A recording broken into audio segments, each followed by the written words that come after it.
les évêques. Un évêque, c'est qui? Un évêque, c'est celui qui a reçu l'imposition des mains de celui qui a le don de l'enseignement. Parce que l'évêque n'enseigne pas. L'évêque est un répétiteur de l'enseignant. C'est ça le modèle apostolique. Un évêque, c'est quelqu'un, par exemple, lorsque Paul écrit une lettre, il l'envoie, l'évêque reçoit la lettre. Et lorsqu'il reçoit la lettre, il sonne la trompette que les frères et sœurs de cette ville ou de ce quartier, réunissez-vous. Réunion à 18h chez la sœur Marthe. Nous avons reçu une lettre de l'apôtre Paul. Alors les saints vont donc se réunir. Et lorsqu'ils se réunissent, donc, on appelle ça donc que les pierres vivantes se sont réunies. Dans la réunion des pierres vivantes, c'est ça qu'on appelle l'assemblée des saints. Donc les saints sont assemblés. Qui n'a rien à voir avec une maison qu'on a construite ou un édifice qu'on a élevé. Non. L'assemblée, c'est-à-dire l'église de Jésus, elle n'est pas physique. Il faut que vous le compreniez. Elle n'est pas physique. L'église de Jésus est constituée des briques spirituelles. L'église de Jésus est constituée de ce qu'on appelle les parpaings, si vous voulez. Les parpaings spirituels. D'où ce que Paul appelle pierre vivante. Donc, pour que l'église soit formée, il faut que les pierres vivantes s'assemblent. Alors, c'est parce qu'on ne s'assemble pas n'importe comment. C'est l'évêque qui assemble le peuple. Puisque l'évêque travaille sous l'autorité de celui qui a le don de l'enseignement. Voilà donc pourquoi Paul dit ici, acte 20, verset 27, « Car je vous ai annoncé tout le conseil de Dieu sans en rien cacher. » Donc c'est moi l'enseignant. Je vous ai donc annoncé le conseil de Dieu sans en rien cacher. Prenez donc garde à vous-même et à tout le troupeau sur lequel le Saint-Esprit vous a établi évêque pour paître l'église du Seigneur qu'il s'est acquise par son propre sang. Verset 29. Je sais, voici donc la prophétie, je sais qu'il s'introduira parmi vous après mon départ. C'est-à-dire Paul, il est en train de dire que quand il va mourir là, après son départ, Satan va venir. Après son départ, Satan va venir. Je sais qu'il s'introduira parmi vous après mon départ. Après mon départ, des loups cruels qui n'épargneront pas le troupeau et qu'il se lèvera du milieu de vous. Ce n'est pas du dehors. Du milieu de vous. Des hommes qui enseigneront des choses pernicieuses pour entraîner les disciples après eux. Veillez donc. Vous souvenons que durant 3 années, je n'ai pas cessé nuit et jour d'exhorter avec larmes chacun de vous. Et maintenant, je vous recommande à Dieu. Moi, j'ai fini de faire mon travail. Maintenant, je vous recommande à Dieu. Et maintenant, je vous recommande à Dieu et à la parole de sa grâce, à celui qui peut édifier et donner l'héritage avec tous les sanctifiés. Je n'ai désiré ni l'argent, ni l'or, ni le vêtement de personne. En d'autres termes, ma motivation de prêcher, ce n'est pas pour l'argent, le vêtement de quelqu'un. Non, c'est ce que Paul dit. Il dit, je vous ai montré de toute manière que c'est en travaillant ainsi qu'il faut soutenir les faibles et se rappeler les paroles du Seigneur qu'il lui-même a dit, qui a dit lui-même, il y a plus de bonheur à donner qu'à recevoir. Après avoir ainsi parlé, il se mit à genoux et il pria avec eux tous. Ainsi parlait, il se mit à genoux et il pria avec eux tous, et tous fondirent en larmes. Ils se sont mis à pleurer. Et ils fondirent en larmes, et se jetant au cou de Paul, il l'embrassait, affligé, surtout de ce qu'il avait dit, qu'il ne verrait plus son visage, et il l'accompagnait jusqu'au navire. Donc voyez-vous, peuple de Dieu, ces apôtres-là, ils ont travaillé. Et tellement ils ont travaillé, toi tu es né, je ne sais pas en quelle année, tu es venu trouver le travail étant déjà fait. Maintenant, ce travail qui a été fait, on te dit donc toi qui m'écoutes, tu es fondé sur ce travail. Vous avez été édifiés sur le fondement des apôtres et des prophètes. Donc l'enseignement des apôtres, l'enseignement des prophètes, quand on dit, parce qu'il y a souvent certaines personnes qui confondent, quand on dit voici l'enseignement des apôtres et des prophètes, ils pensent que non, ce sont les gens qui se disent prophètes aujourd'hui. Non. Les prophètes dont on parle, c'est la lignée de Jésus. Et le dernier prophète, avant l'arrivée du maître lui-même, c'est Jean-Baptiste. Dans cette lignée-là, c'est ce qu'on appelle le fondement des apôtres et des prophètes, c'est-à-dire ce qu'ils ont prophétisé. C'est le pourquoi Jésus dit la loi, les psaumes et les prophètes n'ont parlé que de moi. Donc avant l'arrivée de Jésus, il y a eu des prophètes qui ont annoncé. D'où l'écriture qui dit dans 1 Pierre chapitre 1 verset 10 que je vais vous lire. 1 Pierre 1 verset 10, l'écriture dit ceci: les prophètes qui ont prophétisé touchant la grâce qui vous était réservée ont fait de ce salut l'objet de leur recherche et de leur investigation, voulant sonder l'époque et les circonstances marquées par l'esprit de Christ qui était en eux, et qui attestait d'avance. Donc Jésus n'est même pas encore là. Et ils ont attesté avant qu'il ne vienne. Et qui attestait d'avance les souffrances de Christ et la gloire dont elle serait suivie. Il leur fut révélé que ce n'était pas pour eux-mêmes, mais pour vous qu'ils étaient les dispensateurs de ces choses que vous ont annoncé maintenant. Maintenant là, c'est qui? On parle des apôtres. Que vous ont annoncé maintenant, ceux qui vous ont prêché l'évangile par le Saint-Esprit envoyé du ciel. Le Saint-Esprit a été envoyé du ciel. Le Saint-Esprit est envoyé du ciel. Le Saint-Esprit envoyé du ciel et dans lesquels les anges désirent plonger leur regard. Voyez-vous? Donc, le travail de ces prophètes-là, donc, et le travail des apôtres-là, c'est ça qui forme ce qu'on appelle ton fondement à toi. Quand tu sois né en 2024, tu es né, il y a des enfants qui naissent aujourd'hui là. Ils sont nés. Il y a parmi eux des enfants de Dieu. Ils vont grandir. Ils vont entendre parler de la parole. Ils seront touchés.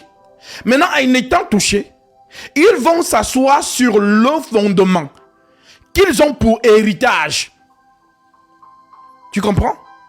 Donc, la fidélité que toi tu auras sur ce fondement, c'est ça qui fait en sorte que tu es réellement une brique de cette église-là. Mais si tu ne restes pas fidèle au fondement que tu as hérité de la part des prophètes et des apôtres, tu n'es pas de l'église. Ne t'embrouille pas pour rien. Tu n'es pas de l'église. Alors oui, vous avez été édifiés sur le fondement des apôtres et des prophètes, Jésus-Christ lui-même étant la pierre angulaire. Ce qui fait en sorte que lorsqu'un homme se lèvera pour te dire qu'il est homme de Dieu, ne panique pas. Vérifie-le sur le fondement. Et c'est ça qui a quitté beaucoup de ceux qui se disent chrétiens. J'ai mal. Donc c'est cette attitude-là donc qui a quitté ceux qui se disent chrétiens. Ils ne vérifient pas le fondement. Non. Et est-ce que cela est étonnant? Ce n'est pas étonnant. Pourquoi? Parce que Paul a aussi prophétisé ça. 2 Timothée 4:3.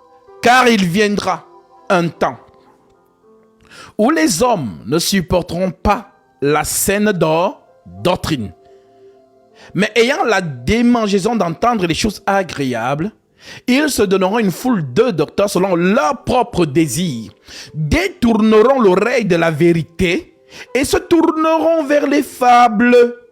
C'est dans ces temps que nous sommes. Les gens ne vérifient plus les Écritures, ils s'en foutent. Toi, fais les miracles, c'est ce qu'ils veulent voir. Toi, prophétise, c'est ce qu'ils veulent voir. Donc, l'écriture, tu l'as pas. C'est pas un problème. Toi, dis que je vais me marier. Toi, donne-moi les conseils de la vie. Voilà, je vais entrer dans ma destinée. Voilà ce qui intéresse cette génération que Paul a prophétisé. Nous sommes dans la prophétie de l'apôtre Paul. Alors, ma sœur, toi donc qui as écrit ce témoignage, mon rôle, le don qui est en moi. Parce que j'étais comme vous. Je vivais aussi selon le monde. On a vécu dans le monde. La vie des débauches, on était dedans. Je suis un ancien footballeur professionnel. Les femmes, tous les modèles. Ça veut dire qu'il n'y a rien dans le monde qui va nous surprendre. L'argent, les choses, non, rien ne nous surprend. On a été dedans. Mais le Seigneur a un plan pour chacun de ses enfants. Il se peut que lorsque moi j'étais encore dans ce monde-là, il y avait des gens qui étaient déjà convertis et qui pleuraient tous les jours. Oh, Seigneur, envoie-nous un serviteur. Seigneur, mais pendant ce temps, le serviteur, lui, il était en bois de nuit. Il n'était même pas au courant que non, il a appelé un jour à travailler pour Dieu. Et comme le Seigneur est le maître des circonstances et des temps, le temps qu'il a établi pour toi, dans l'ordre divin, va donc se manifester. Et ne vous inquiétez pas, il a sa manière de faire les choses. Il ne te demande pas ton avis. Subitement, tous les gens qui influencent déjà la vie du dehors, les femmes, les ceci, les cela, il va commencer à te débarrasser de ces... Toi-même, tu ne vas rien comprendre de ce qui se passe. Subitement, tac, tu es isolé. Tu es isolé. Il t'isole. C'est ça, c'est comme ça qu'il travaille. Il t'enlève de là. Et il met en toi la pensée de l'éternité, c'est-à-dire l'envie. Parce que quand j'étais encore dans le monde, je me souviens encore de ces petits flashs que j'avais. Comme si je suis en train de jouir comme ça avec le monde. Voilà, voilà, je vis ma vie. Et subitement, j'ai une sorte de tristesse qui m'envahit subitement. Et une tristesse qui me dit que, pendant que toi, tu es en train de jouer la vie comme ça là, les âmes sont en train de mourir. J'avais toujours cette petite voix qui me disait ça. Et j'avais comme une réponse, comme si j'étais responsable. Et parfois même, j'avais pas l'appétit. Je dis, mais pourquoi j'ai ce sentiment? Est-ce que c'est moi qui ai créé le monde? Pourquoi il y a cette chose-là qui dit que les âmes ont besoin de toi. Les âmes ont besoin de toi. Et voilà comment les choses se sont faites. Et j'ai commencé à proclamer la parole de la vérité. Alors oui, mon rôle, c'est de ramener tous les enfants de Dieu à la vérité. Je fais cela avec vous parce que, il faut le dire, je reçois tellement de messages, des personnes qui m'écrivent parce qu'ils se sont connectés, ils ont vu, ils ont été touchés et ils m'ont écrit en inbox. J'ai été touché, je veux recevoir mon baptême. C'est ça notre victoire. Et le Seigneur touche toutes sortes de personnes. Parfois même je reste comme ça et dis que Jésus, il y a l'onction dans ta parole. Et les gens qui disent que on ne peut pas se détourner de l'homosexualité. Oui, l'homme ne peut pas le faire. Mais l'épée de la justice dépouille.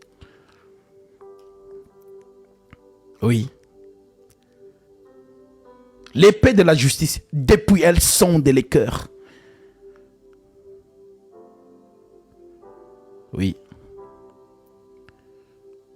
J'ai des frères et des sœurs qui étaient dedans. Ils sont parmi nous. Mais que le Seigneur, par la puissance de la vérité, c'est-à-dire l'onction qu'il y a dans la vérité, la personne, c'est comme une sorte d'éveil. C'est comme si la personne réalise. Et du jour au lendemain, comme ça, se détourne, court pour venir prendre son baptême. et proclamer le Seigneur que merci Seigneur. Et la personne te témoigne que, je regarde comme je dis, c'est moi qui faisais ça. Ce n'est que la parole de la vérité qui peut faire cela. Donc quand moi-même, ces frères ou ces sœurs qui m'appellent, qui me donnent ce genre de témoignage, ils disent seulement que, ce n'est pas l'homme. C'est l'onction qu'il y a dans la parole de la vérité. C'est sa parole à lui. Ce n'est pas la mienne. Il a dit lui-même, vous connaîtrez la vérité et elle vous affranchira. La vérité dépouille. C'est elle le véritable médicament divin. Ce n'est pas les techniques, non, il faut faire ça pour arrêter de fumer, il faut arrêter de... Non, c'est la vérité. L'onction de l'enseignement de la parole, elle-même qui est esprit, te dépouille. Elle te dépouille. Et quand elle le fait, toi-même tu rends témoignage. Tu rends tellement témoignage, tu te dis, tu es tellement heureux, tu es tellement heureuse.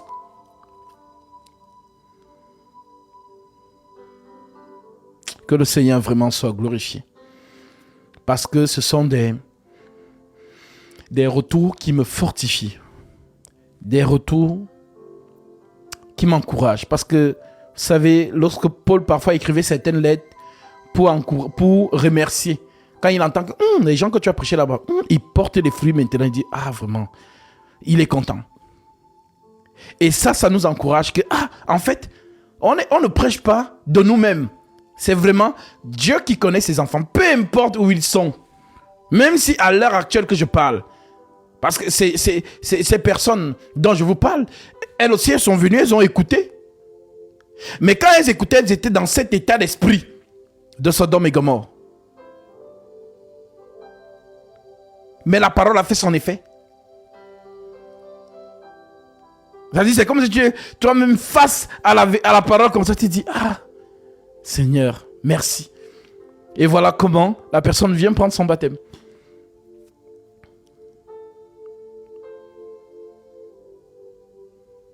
Alors vraiment que le Seigneur vous bénisse et qu'il vous garde dans la vérité.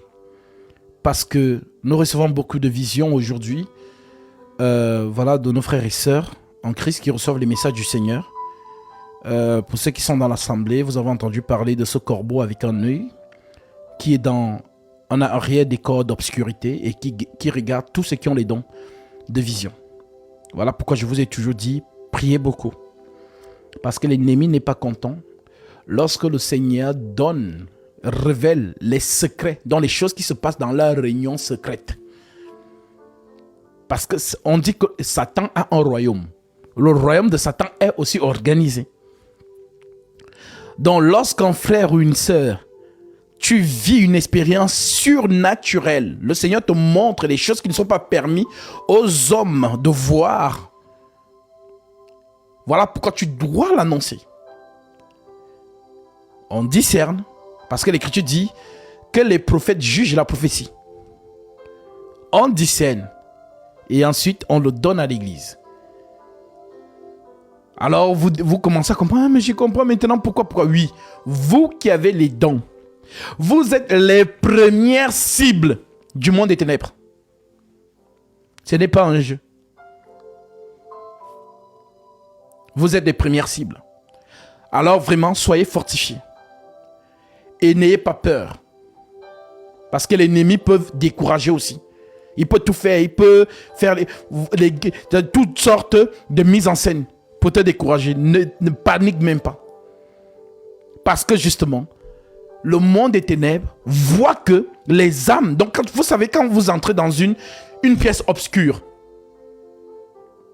lorsque vous allumez, les ténèbres fuient à une vitesse. L'obscurité fuit à une vitesse. Voilà, quand on parle de la vitesse de la lumière, les gens ne comprennent pas pourquoi on dit ça.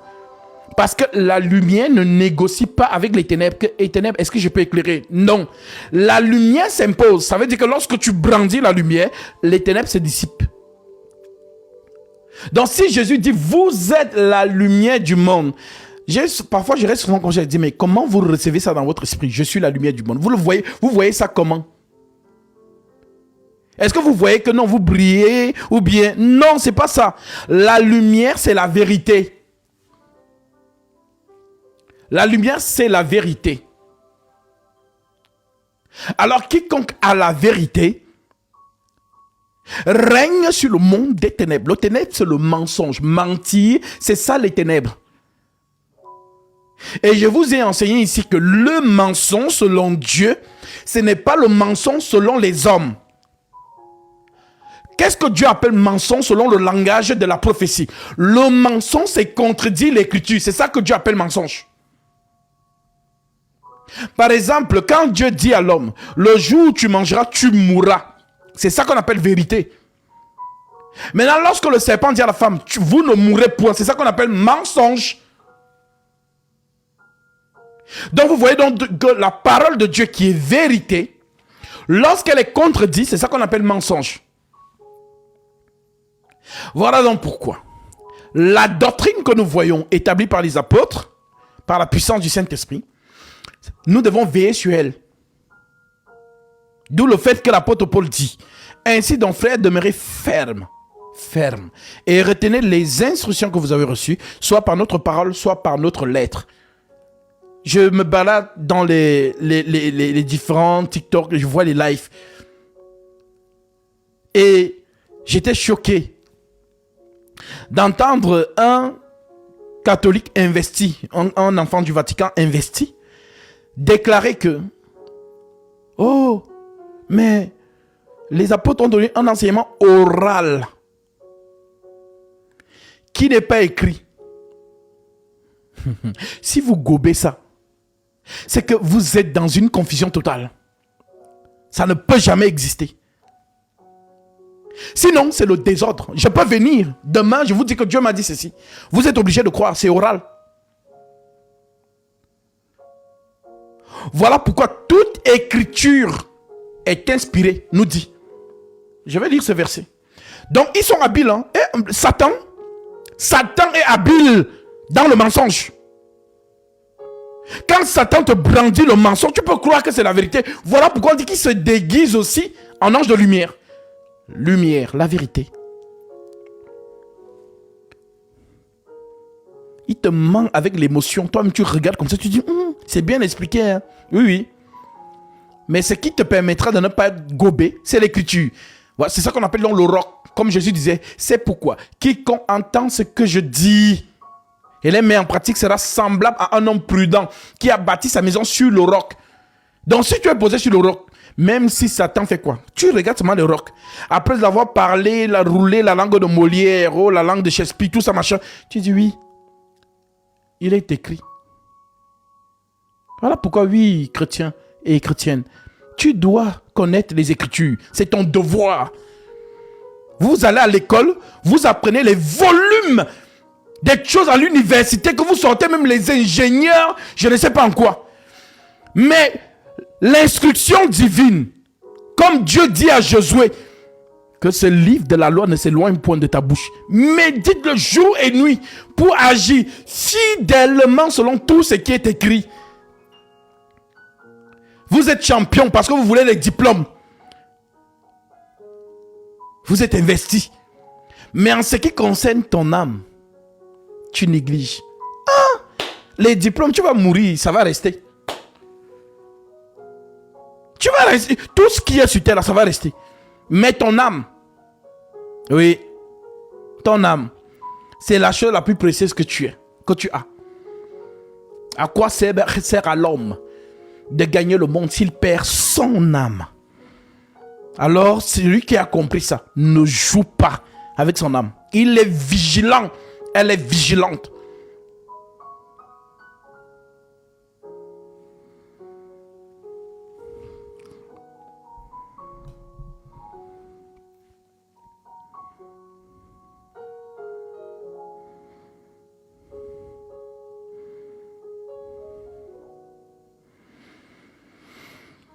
Prenons d'abord 1 Corinthiens chapitre 15, verset 1 à 2. L'apôtre Paul dit, « Je vous rappelle, frères, l'évangile que je vous ai annoncé, que vous avez reçu, dans lequel vous avez persévéré et par lequel vous êtes sauvés, si vous le retenez tel que je vous l'ai annoncé, autrement vous aurez cru en vain. » Alors ma soeur, tu veux croire en vain? Mon frère, tu veux croire en vain? Alors pour ne pas croire en vain, il te dit, je te rappelle, frère, je te rappelle, sœur, que l'évangile que je t'ai annoncé, que tu as cru, dans lequel tu as persévéré et par lequel tu es sauvé, si il y a un si dedans, si tu le retiens tel que je te l'ai annoncé, autrement tu aurais cru en vain. Alors lorsqu'on lit ça, on se dit, mais attends, croire en Jésus-Christ, c'est ça qui sauve, non? Moi je crois en Jésus, j'ai pris mon baptême, c'est bon. Et frère, Satan travaille. Jésus c'est la vérité. Tu ne peux pas prendre un bout de vérité et l'autre le mensonge, ce n'est pas ça.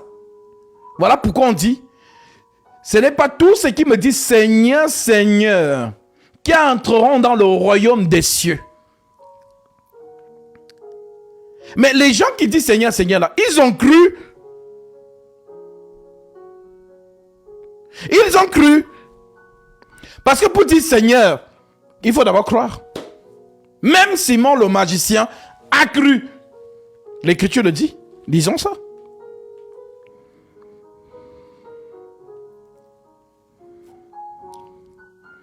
Acte 8, verset 9.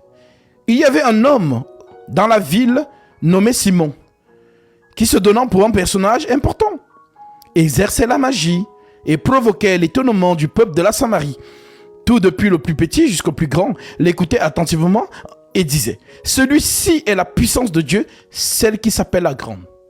Donc en termes de miracle là, Simon avait ça. Il avait les miracles. Quand le peuple disait que non, quand on dit homme de Dieu ça, voici ça ici. Ah, c'est ce qu'il disait, je vous relis, verset 10. Tous, depuis le plus petit jusqu'au plus grand, l'écoutaient attentivement et disaient, celui-ci est la puissance de Dieu. C'est-à-dire que les choses que Simon faisait, le peuple a dit non, ça c'est vraiment l'homme de Dieu. Tous, depuis le plus petit jusqu'au plus grand, l'écoutaient attentivement et disaient, celui-ci est la puissance de Dieu, celle qui s'appelle la grande. Il écoutait attentivement, pourquoi? Parce qu'il les avait longtemps étonnés par ses actes de magie. Donc vous voyez comment l'homme est séduit par...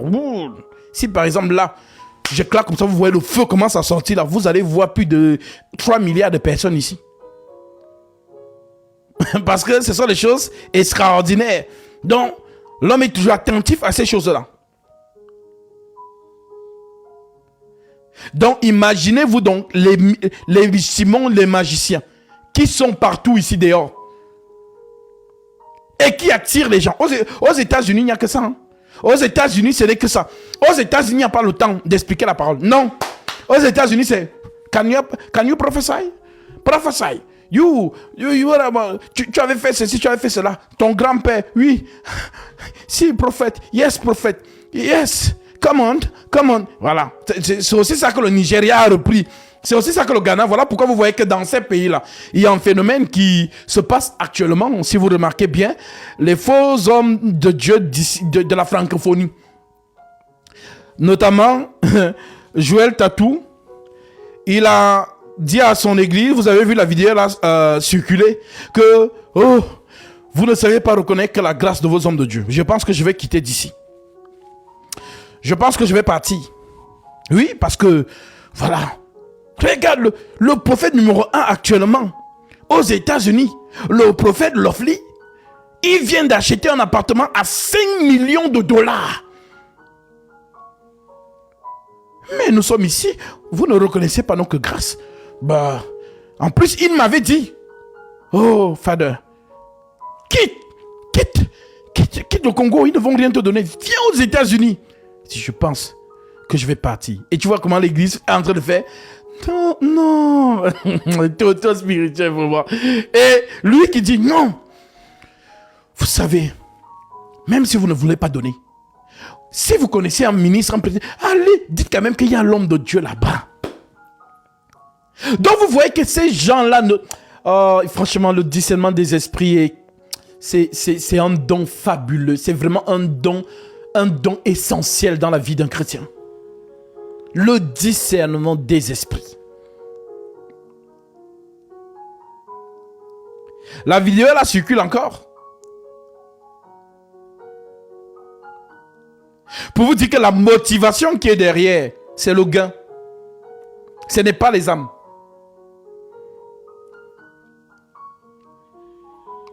Voilà pourquoi lorsque le Christ t'a envoyé, même si on ne te donne pas, tu seras toujours à fond. Parce que le juste rémunérateur, c'est le Seigneur. Ceux qui donnent prennent la bénédiction. Ceux qui ne donnent pas, ils n'ont pas la bénédiction. Mais ce n'est pas pour ça que tu vas arrêter de travailler. Travaille pour le Seigneur. Parce que tu es là pour les âmes. Tu n'es pas là pour ton ventre. Tel que Paul pouvait le dire dans Romains, chapitre 9, Romains chapitre 16, verset 17. L'apôtre Paul dit: je vous exhorte, frères, à prendre garde à ce qui cause des divisions et des scandales au préjudice de l'enseignement que vous avez reçu. Éloignez-vous d'eux, car de tels hommes ne servent point Christ notre Seigneur, mais leur propre ventre. Donc oui, on peut servir Dieu par le ventre. Et leur propre ventre, c'est quoi? C'est le gain.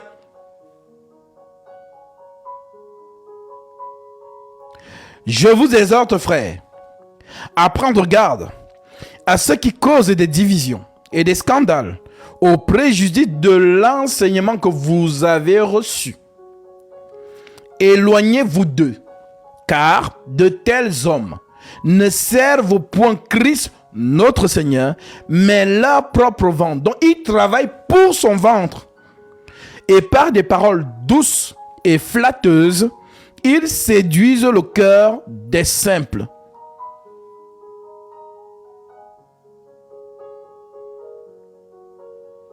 Alors, mes bien-aimés,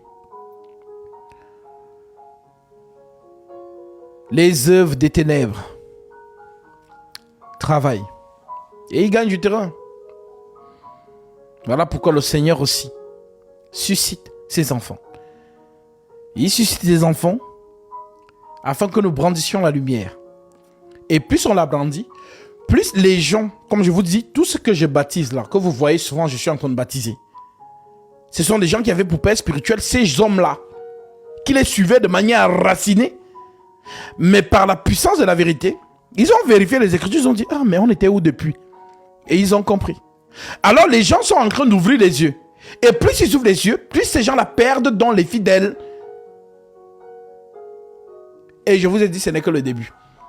Tous ceux qui sont de Dieu là, ça sera comme que, depuis là, on essaie. Non. Parce que tant que tu n'as pas encore écouté la vérité, tu ne sais pas ce que c'est le faux.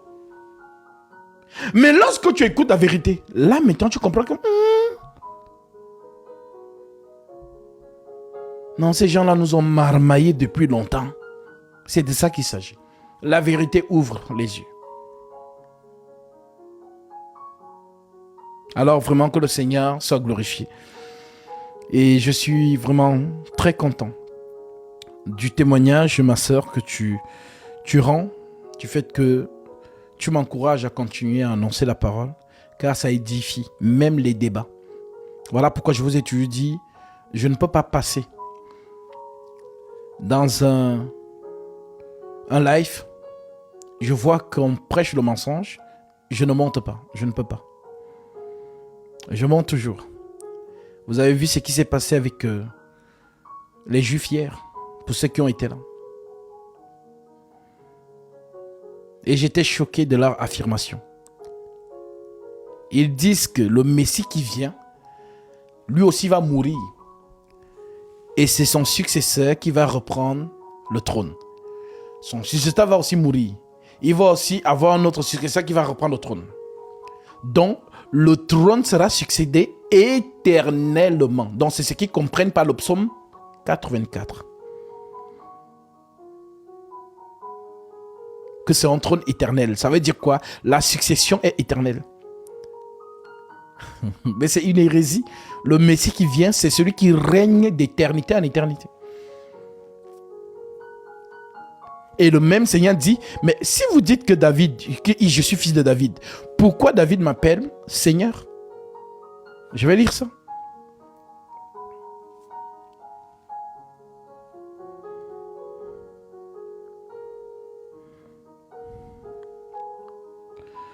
Nous sommes dans Matthieu 22.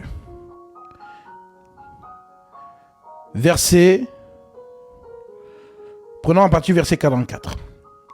L'Écriture dit, je prends même en partie verset 41. Comme les pharisiens, écoutez bien, comme les pharisiens étaient assemblés, Jésus les interrogea en disant, que pensez-vous du Christ? Mon maître, il était tellement... Non, il était trop fort. Il était trop fort. Donc, il dit aux pharisiens, que pensez-vous du Christ? De qui est-il fils? Non, Jésus, non, trop puissant. De qui est-il fils? Et ils lui répondirent, de David.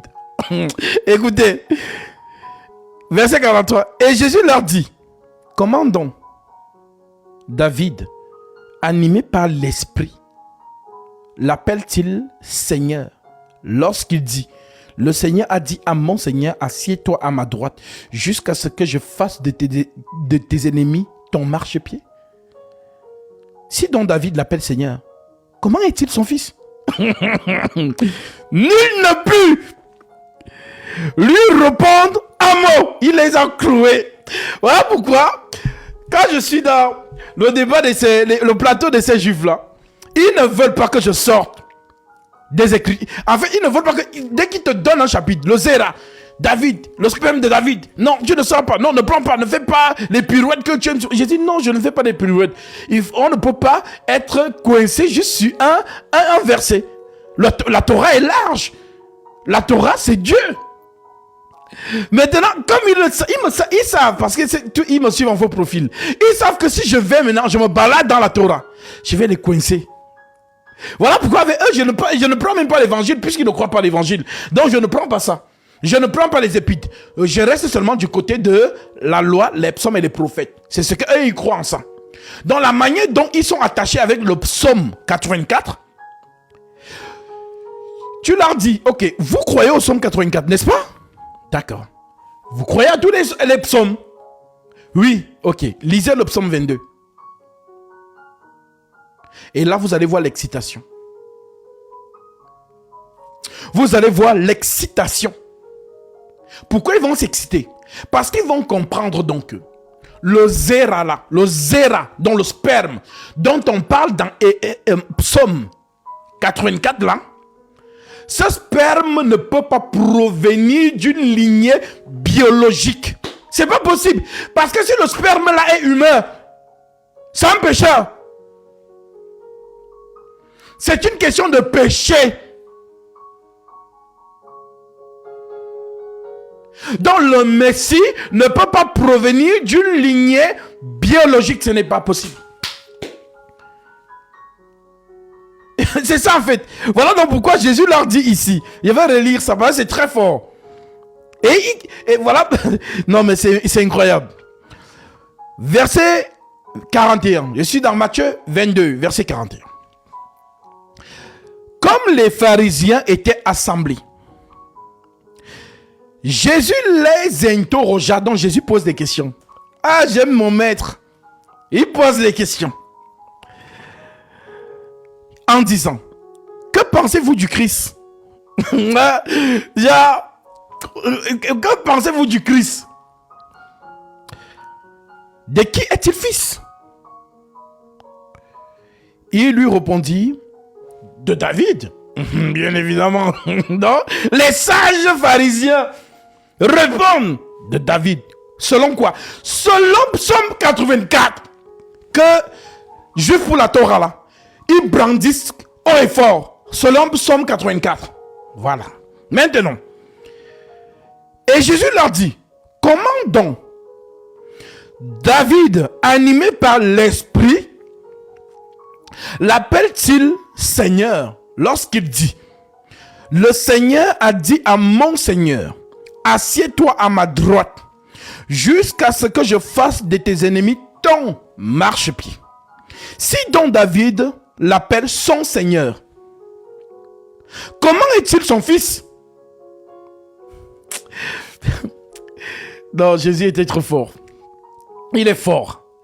Si David est donc son Seigneur, comment l'appelle-t-il donc son fils? Nul ne put lui répondre un mot. Et depuis ce jour, personne n'osa plus lui proposer des questions. Parce qu'ils ont compris que, mais en fait, c'est vrai. Voilà donc pourquoi, oui, le descendant de David dont on parle là, ce n'est pas une descendance humaine. C'est une prophétie. Et le Christ, lui, vient pour une seule chose, ôter le péché.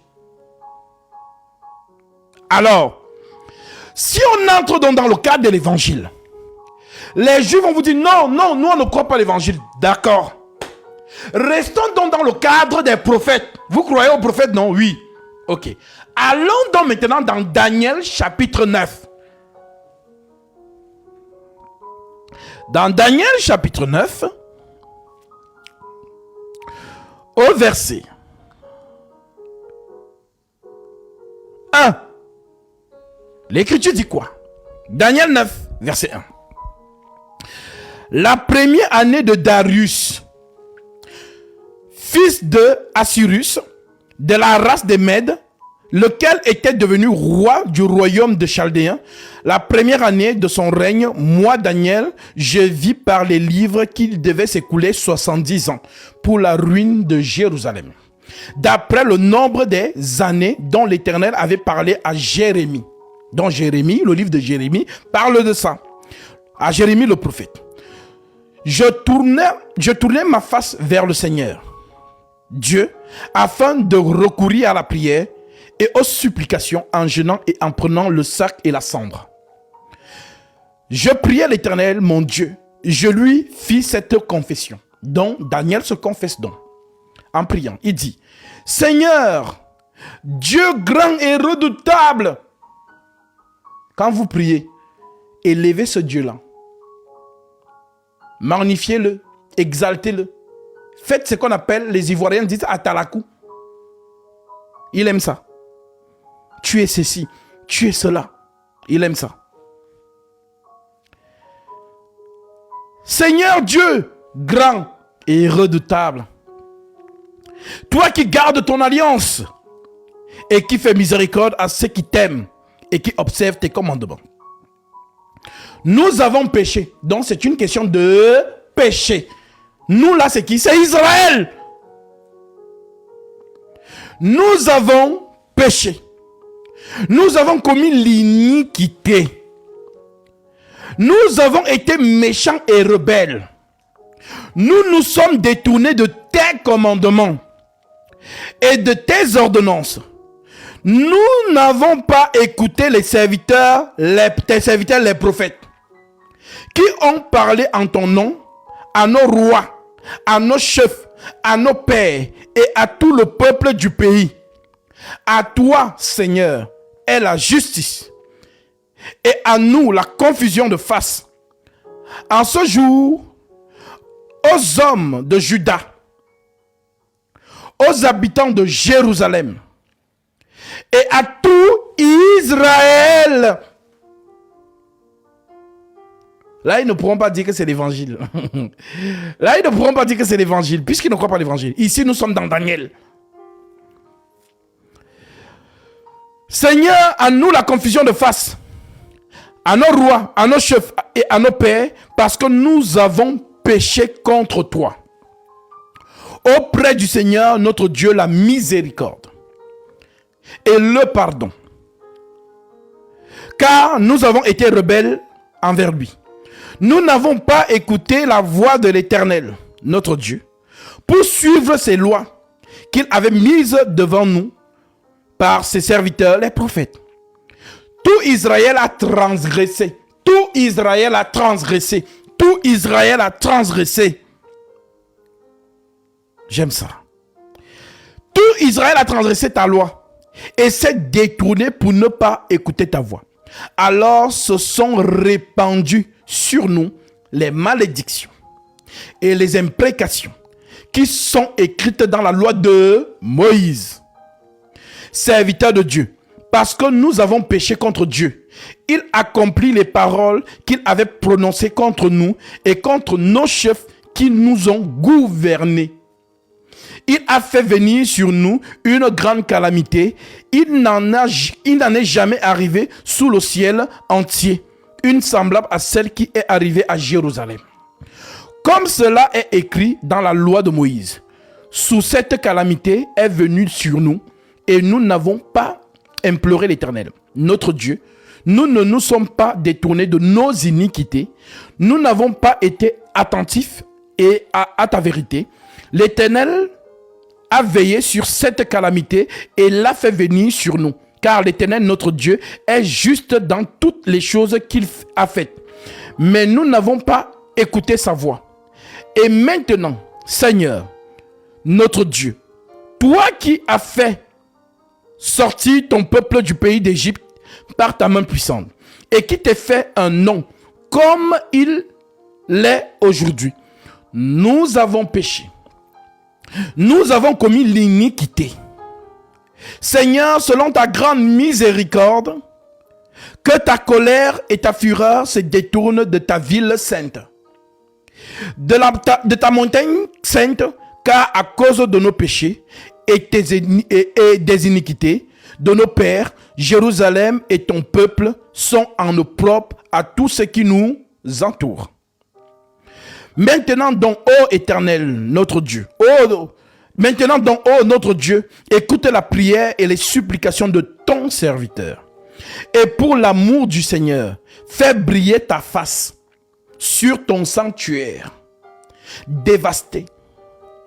Mon Dieu, prête l'oreille. Écoute, ouvre les yeux et regarde nos ruines. Regarde la ville sur laquelle ton nom est invoqué. Car ce n'est pas à cause de notre justice que nous te présentons nos supplications. C'est à cause de tes grandes compassions. Seigneur, écoute. Seigneur, pardonne. Seigneur, sois attentif. Agis et ne tarde pas par amour pour toi, à mon Dieu, car ton nom est invoqué sur ta ville et sur ton peuple. Verset 20.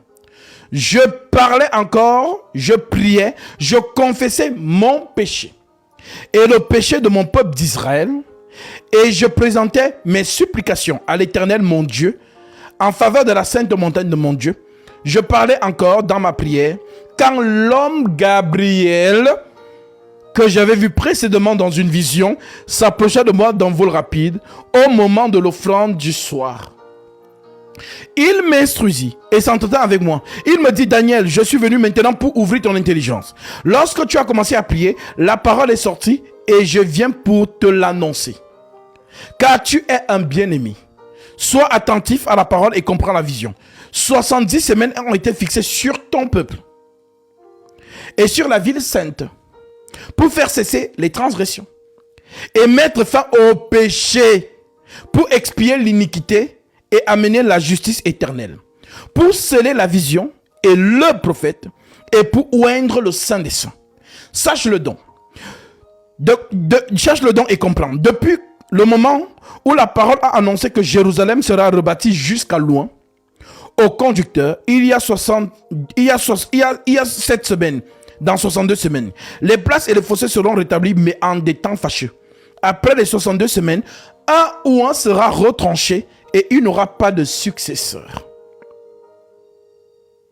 Le peuple d'un chef qui viendra détruira la ville et le sanctuaire, et sa fin arrivera comme par inondation. Il est arrêté que les dévastations dureront jusqu'au terme de la guerre. Voilà la prophétie qui annonce celui qui va venir ôter le péché. Là, nous ne sommes pas dans l'évangile, nous sommes dans les prophètes.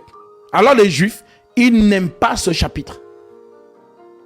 Mais maintenant, le Jésus qui est venu, il est donc venu pour ôter le péché selon la prophétie. Parce que l'Écriture dit: un ou un sera retranché et il n'aura pas de successeur. Et c'est ce que nous avons vu.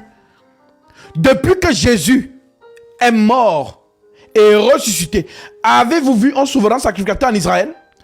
Posez-leur la question. La prophétie s'est accomplie chirurgicalement. Dites à un enfant d'Israël d'aujourd'hui là de vous montrer un descendant d'Aaron dans l'exercice expiatoire. Ça n'existe pas. Donc, ils ne tiennent sur rien. Ils bavardent juste pour rien. Ils n'ont ni temple, ni souverain sacrificateur. Parce que Gabriel a annoncé et ça s'est accompli.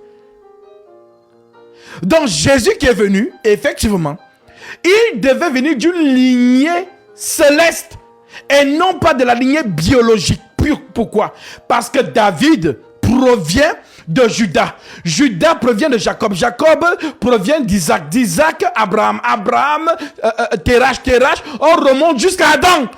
Et tous ceux qui descendent d'Adam sont pécheurs. Donc si le rejeton de David vient d'une lignée biologique, c'est un pécheur comme vous et moi. Voilà donc pourquoi c'est l'esprit qui se présente à Marie. Donc celui qui parle avec Daniel, Gabriel, c'est le même qui va donc se présenter à Marie. Et quand Daniel le voit, il le voit comme homme parfait. Maintenant, on pourrait se poser la question, puisque les gens sont dans la logique, mais pour qu'une femme tombe enceinte, il faut forcément une pénétration sexuelle. Il faut que la semence de l'homme se retrouve dans la femme. Mais Marie là,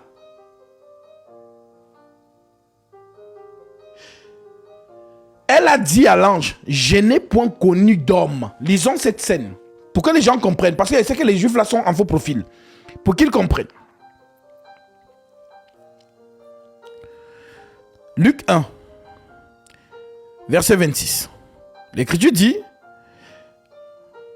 au 6e mois, l'ange Gabriel fut envoyé par Dieu dans une ville de Galilée appelée Nazareth, auprès d'une vierge fiancée et un homme de la maison de David, nommé Joseph. Nommé Joseph. Le nom de la vierge était Marie. L'ange entra chez elle et dit, je te salue toi à qui une grâce a été faite. Le Seigneur est avec toi. Troublée par cette parole, Marie se demandait ce que pouvait signifier une telle salutation.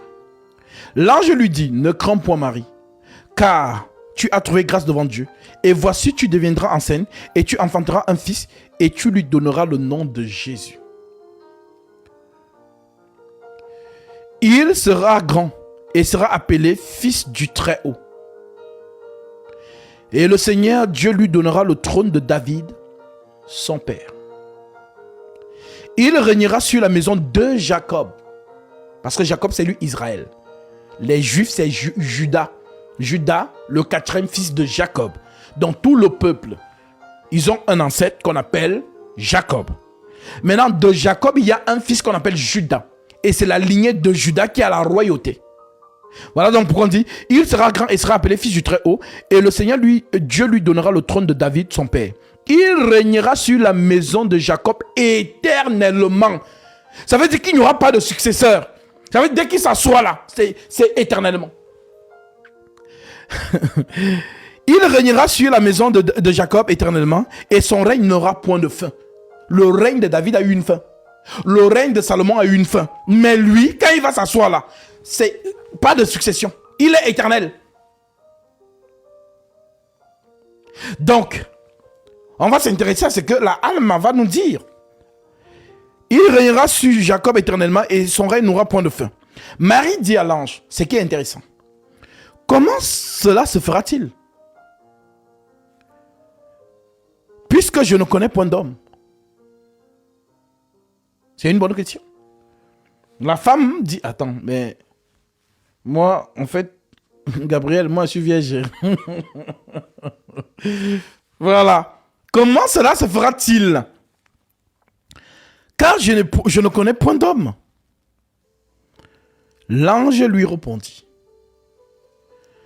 le Saint-Esprit viendra sur toi. Il aurait pu dire, non, mais Joseph, il va mourir avec toi. Joseph te connaîtra.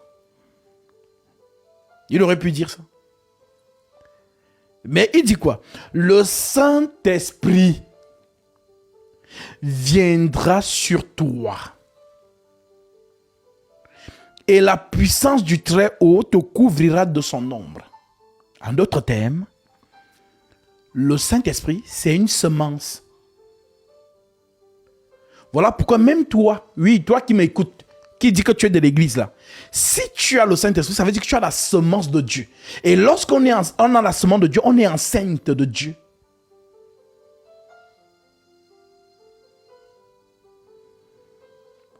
Si tu n'avais pas compris, le mouvement prophétique entre Lot et ses deux filles, c'est aujourd'hui que tu vas comprendre ça. Parce que quand on lit selon la doctrine, Lot a couché avec ses deux filles. Lot. Vous voyez, il y a des choses dans la Bible aussi. Parce que tu lis avec ton cerveau. Mais nous, les prophètes, nous lisons avec l'esprit de la prophétie. Donc, Lot couche avec ses deux filles. La semence du père féconde les filles. Et les deux filles représentent deux peuples. L'Église et Israël. Israël recevra le Saint-Esprit. Mais aujourd'hui, celle qui a le Saint-Esprit, c'est l'Église. Et c'est la semence du Père. C'est ça qu'on appelle donc Saint-Esprit. Alors oui, vous êtes heureux et heureuse, vous qui avez capté ça. Voilà donc pourquoi l'Écriture dit, Romains 8, verset 9. Pour vous, vous ne vivez pas selon la chair, mais selon l'Esprit. Si du moins l'Esprit de Dieu habite en vous. Si quelqu'un n'a pas l'Esprit de Christ, il ne lui appartient pas.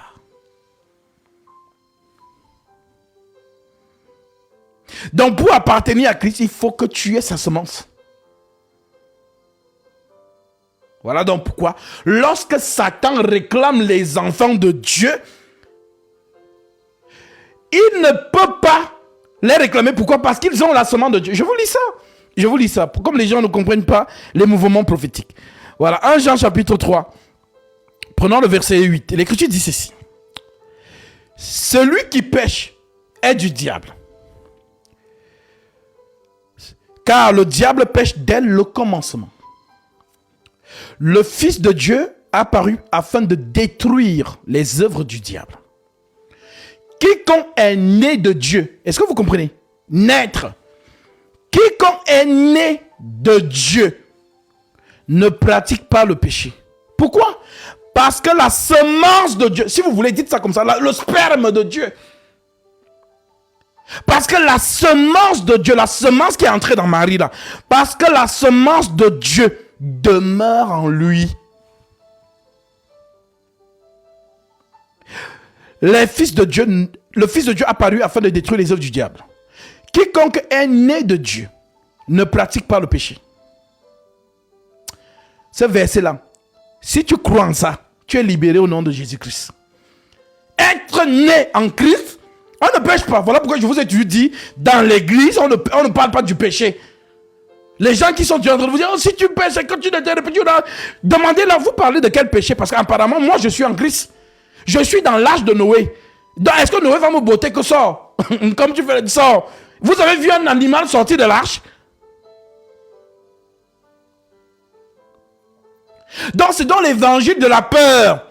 L'ennemi entre dans les corps humains, commence à vous prêcher la peur, le mensonge. Si tu pêches, et comme lui-même il sait que selon la nature humaine, aucun homme ne peut dompter le péché. Aucun homme.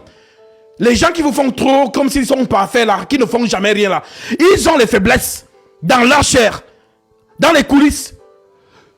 Selon les yeux, tu ne vois pas, mais Dieu voit. Voilà pourquoi Jésus a détecté ça chez les pharisiens.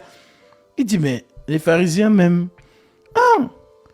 hypocrites, vous êtes plein de beaux vêtements, vos longues franges et tout, mais vous êtes des sépulcres blanchis. Le sépulcre blanchi, c'est quoi? Quand on enterre quelqu'un, on construit une belle tombe avec des carreaux, le marbre, tu vois que non, vraiment, une belle tombe comme ça. Mais ouvre, tu vas voir les squelettes. C'est donc ça que Jésus appelle sépulcre blanchi. C'est-à-dire le décor est beau, mais dedans là, c'est l'impureté. Donc l'homme, selon sa nature terrestre, le péché est déjà condamné dans la chair. Elle est déjà là, vissée.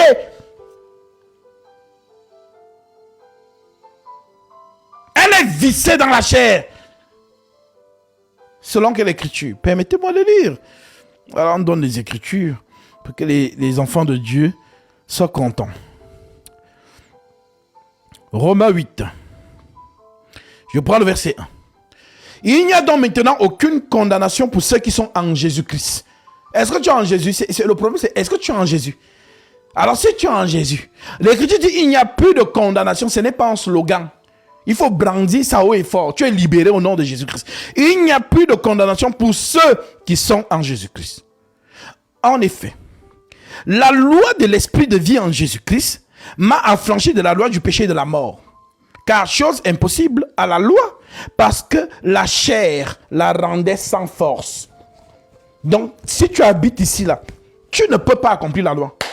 Voilà pourquoi dans la loi, si tu pêches, si tu obéis à 9 commandements, et que tu as juste péché contre un seul, tu es coupable de tous. Tu recommences.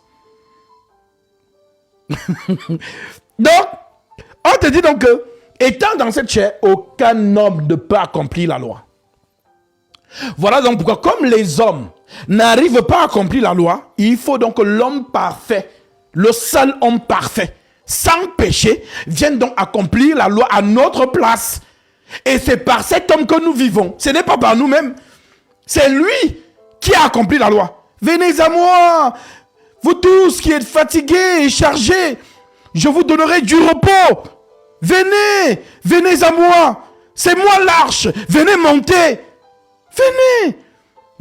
Venez monter. Venez. Alors le repos c'est quoi? Comme une sœur qui me posait la question en coulisses. Maman, Gatsby, le sabbat là, j'ai pas bien compris. Donc ça veut dire qu'on ne fait plus le sabbat? Oui, ma sœur, on ne fait le sabbat pour nous n'est plus journalier. Le sabbat est devenu un homme. Et c'est ce sabbat qu'on appelle aujourd'hui. C'est ce sabbat qu'on appelle une année de grâce.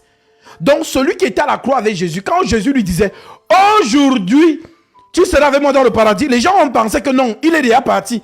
Ah, lui il est bien, lui il est déjà là-bas tranquillement. Nous on est encore ici. Non, le aujourd'hui c'est le temps où Jésus est en train de justifier. C'est ça le sabbat.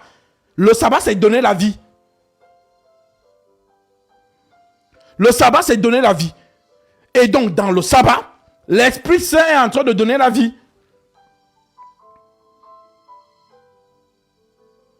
Tu as compris?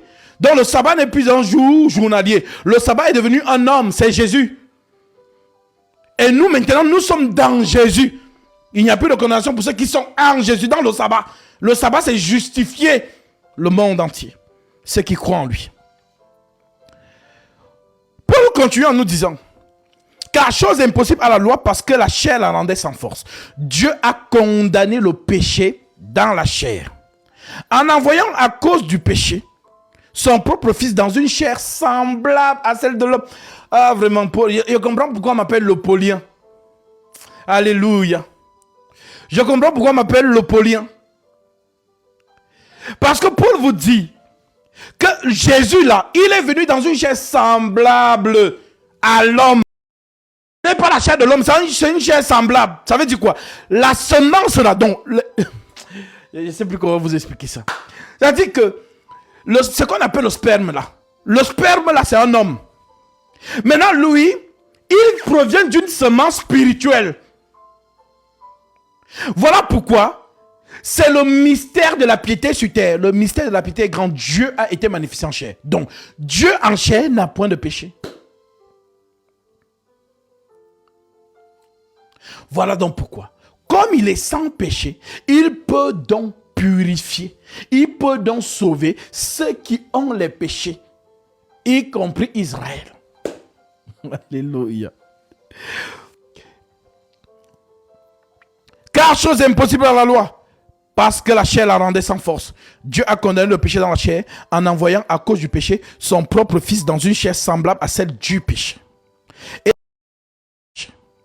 Et cela afin que la justice de la loi fût accomplie en nous qui marchons non selon la chair. Mais ma soeur, tu as la chair, non? On dit qu'apparemment, tu ne marches pas selon la chair. Mais tu as quoi? Ton corps là, c'est quoi? C'est la neige.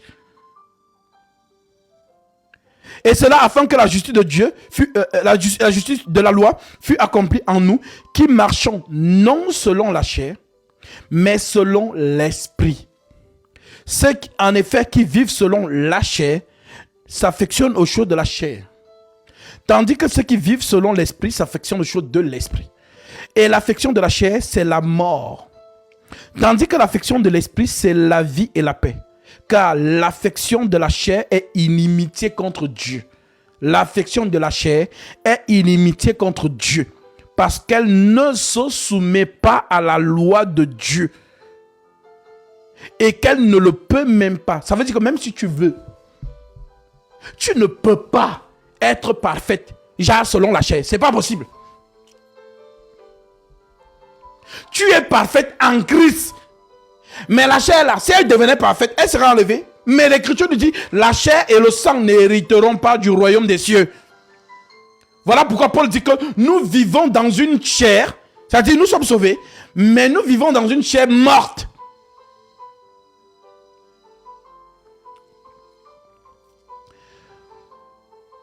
Pour vous, donc il dit donc, vous ne vivez pas selon la chair, mais selon l'esprit. Si du moins l'esprit de Dieu habite en vous. Si quelqu'un n'a pas l'esprit de Christ, il ne lui appartient pas.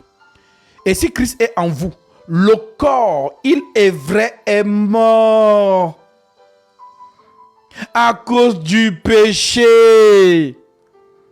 Mais l'esprit est vie à cause de la justice. Ah, je vais vous expliquer ça comment. Celui qui a compris ça, tu es libéré du péché. Parce que le péché, quand vous entendez péché, péché là, c'est dans la conscience. C'est dans la conscience que les âmes sont enchaînées. Tant que tu n'as pas encore compris c'est quoi le péché là, tu es toujours captif. Et c'est avec ça que Satan t'accuse. Regarde ce que tu as fait. Regarde, tu dis que tu es un enfant de Dieu. Toi qui viens de prendre ton baptême là. Regarde. Les enfants de Dieu ne pêchent pas. Toi, tu te mens à toi-même. Et tu commences à te décourager.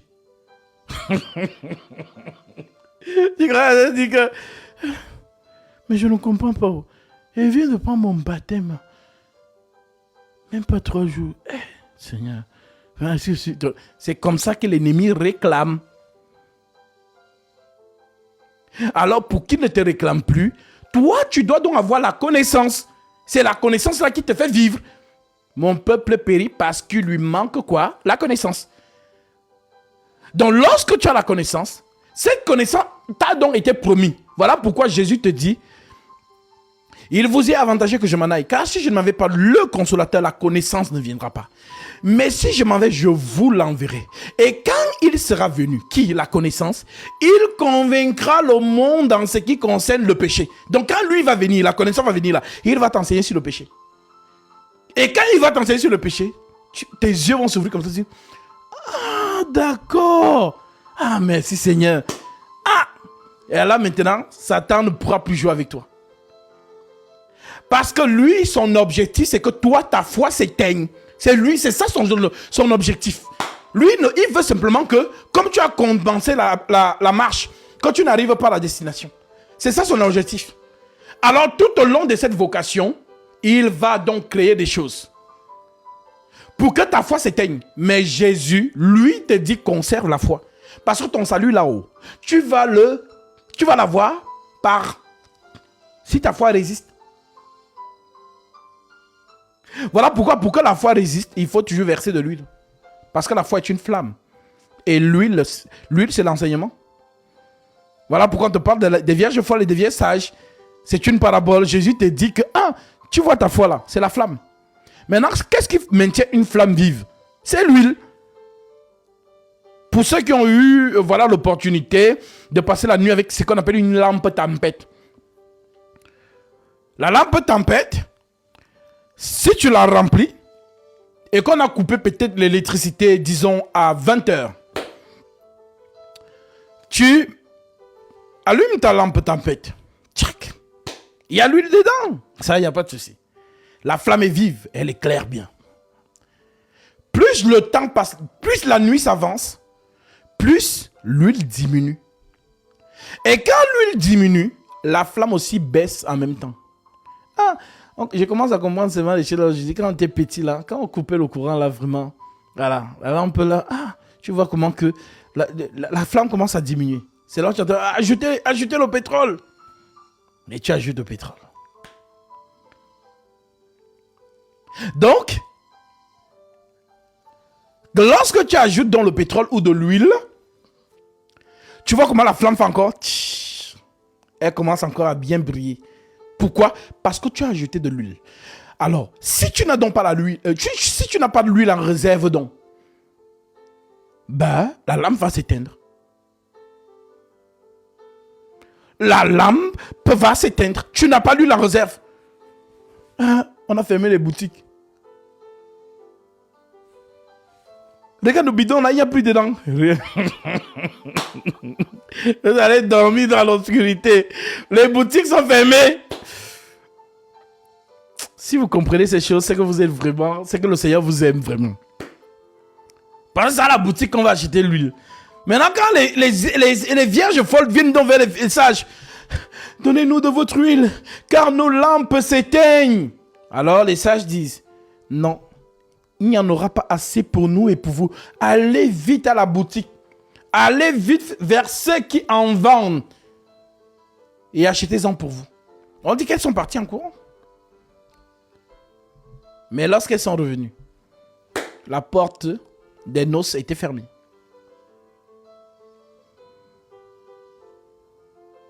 Alors l'huile là, c'est quoi? L'huile, c'est l'enseignement que je vous donne. Elle permet en sorte que ta flamme, ta foi, soit vive. Peu importe ce qui va se passer dans ta vie. Peu importe ce que Satan va faire dans ta vie. Que ta flamme résiste. Voilà ce que Jésus te demande. Il est tout fait. Voilà la foi. Conserve-la. Et je t'annonce une bonne nouvelle. Il a prié pour toi. Pour que Satan n'éteigne pas ta foi. Souviens-toi avec Simon. Je vais te lire ça.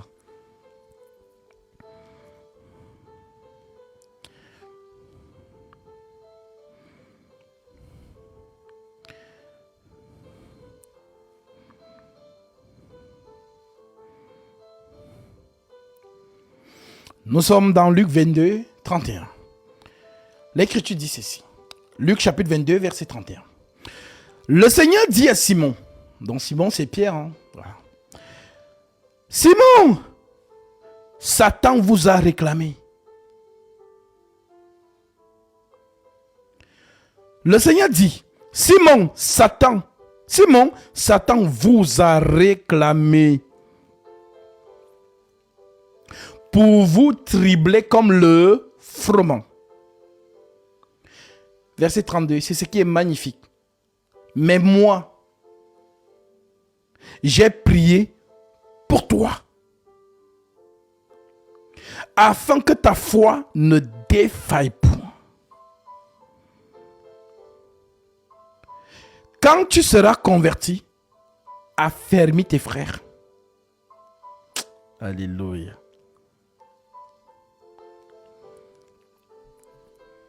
La prière du Christ.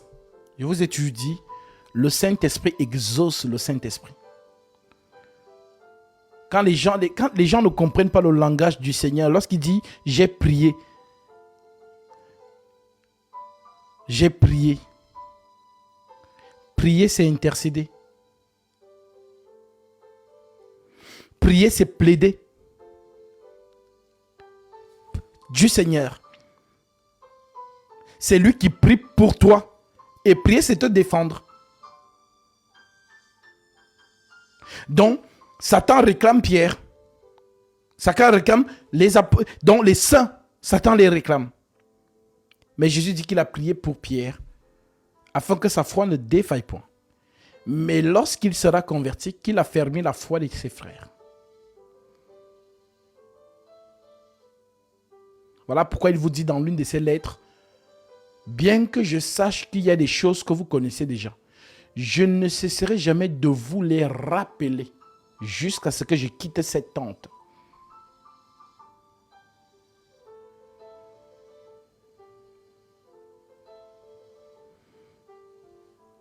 Alors oui, ce n'est que le Saint-Esprit qui prie, frère.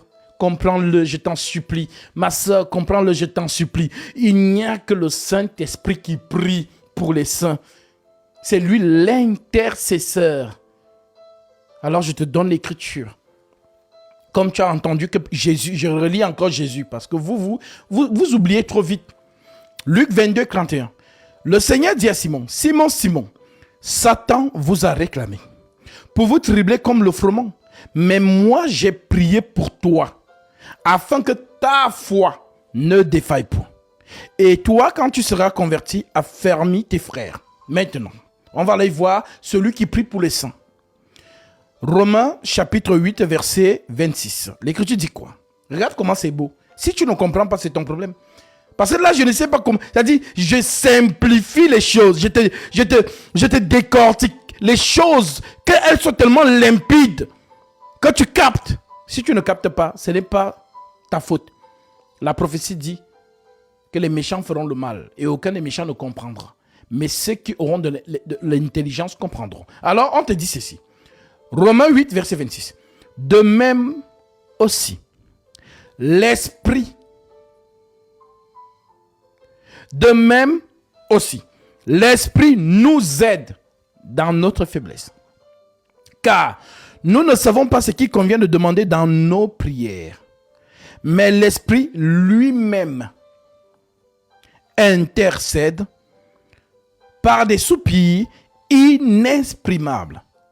Et celui qui sonde les cœurs connaît quelle est la pensée de l'esprit, parce que c'est selon Dieu qu'il intercède en faveur des saints. Tu as compris? Donc l'esprit là, c'est lui que vous appelez Saint-Esprit là.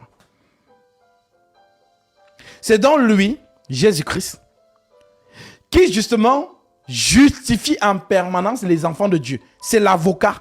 Si quelqu'un a péché, qu'il se souvienne qu'il a un avocat auprès du Père. Donc après la résurrection, il doit monter. Alors Marie, ne me touche pas.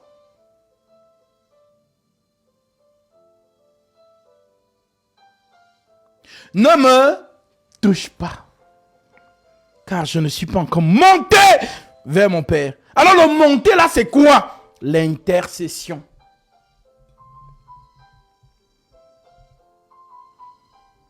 Il doit intercéder pour toi.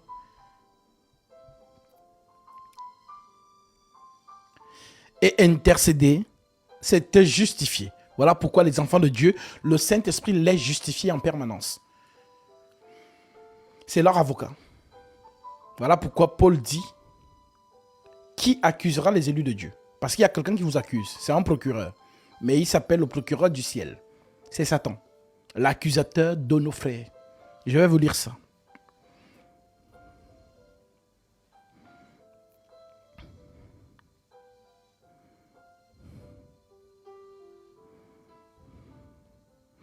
Alléluia.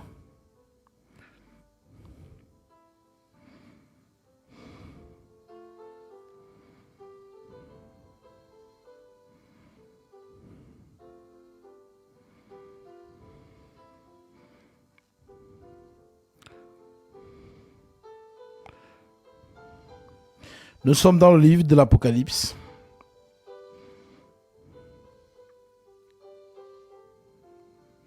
Je prends le verset 12. Il fut précipité, le grand dragon, le serpent ancien, appelé le diable et Satan, celui qui séduit toute la terre. Il fut précipité sur la terre et ses anges furent précipités avec lui.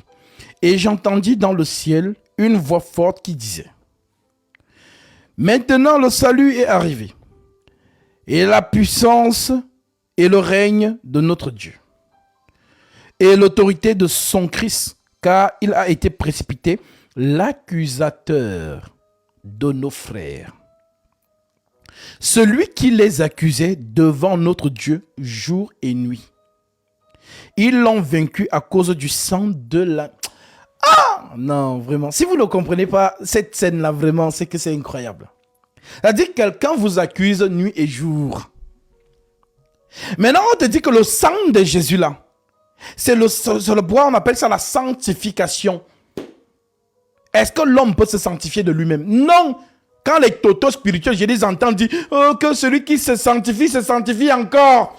Mais ce n'est pas de toi qu'on parle. L'homme ne peut pas se sanctifier. Oh, que sans la sanctification, nul ne verra le Seigneur. Vraiment. Est-ce que tu comprends même ce que tu lis?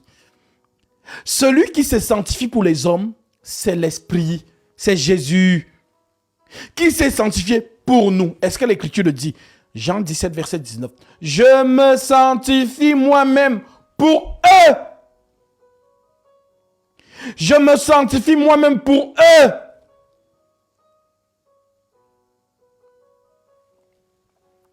Alors.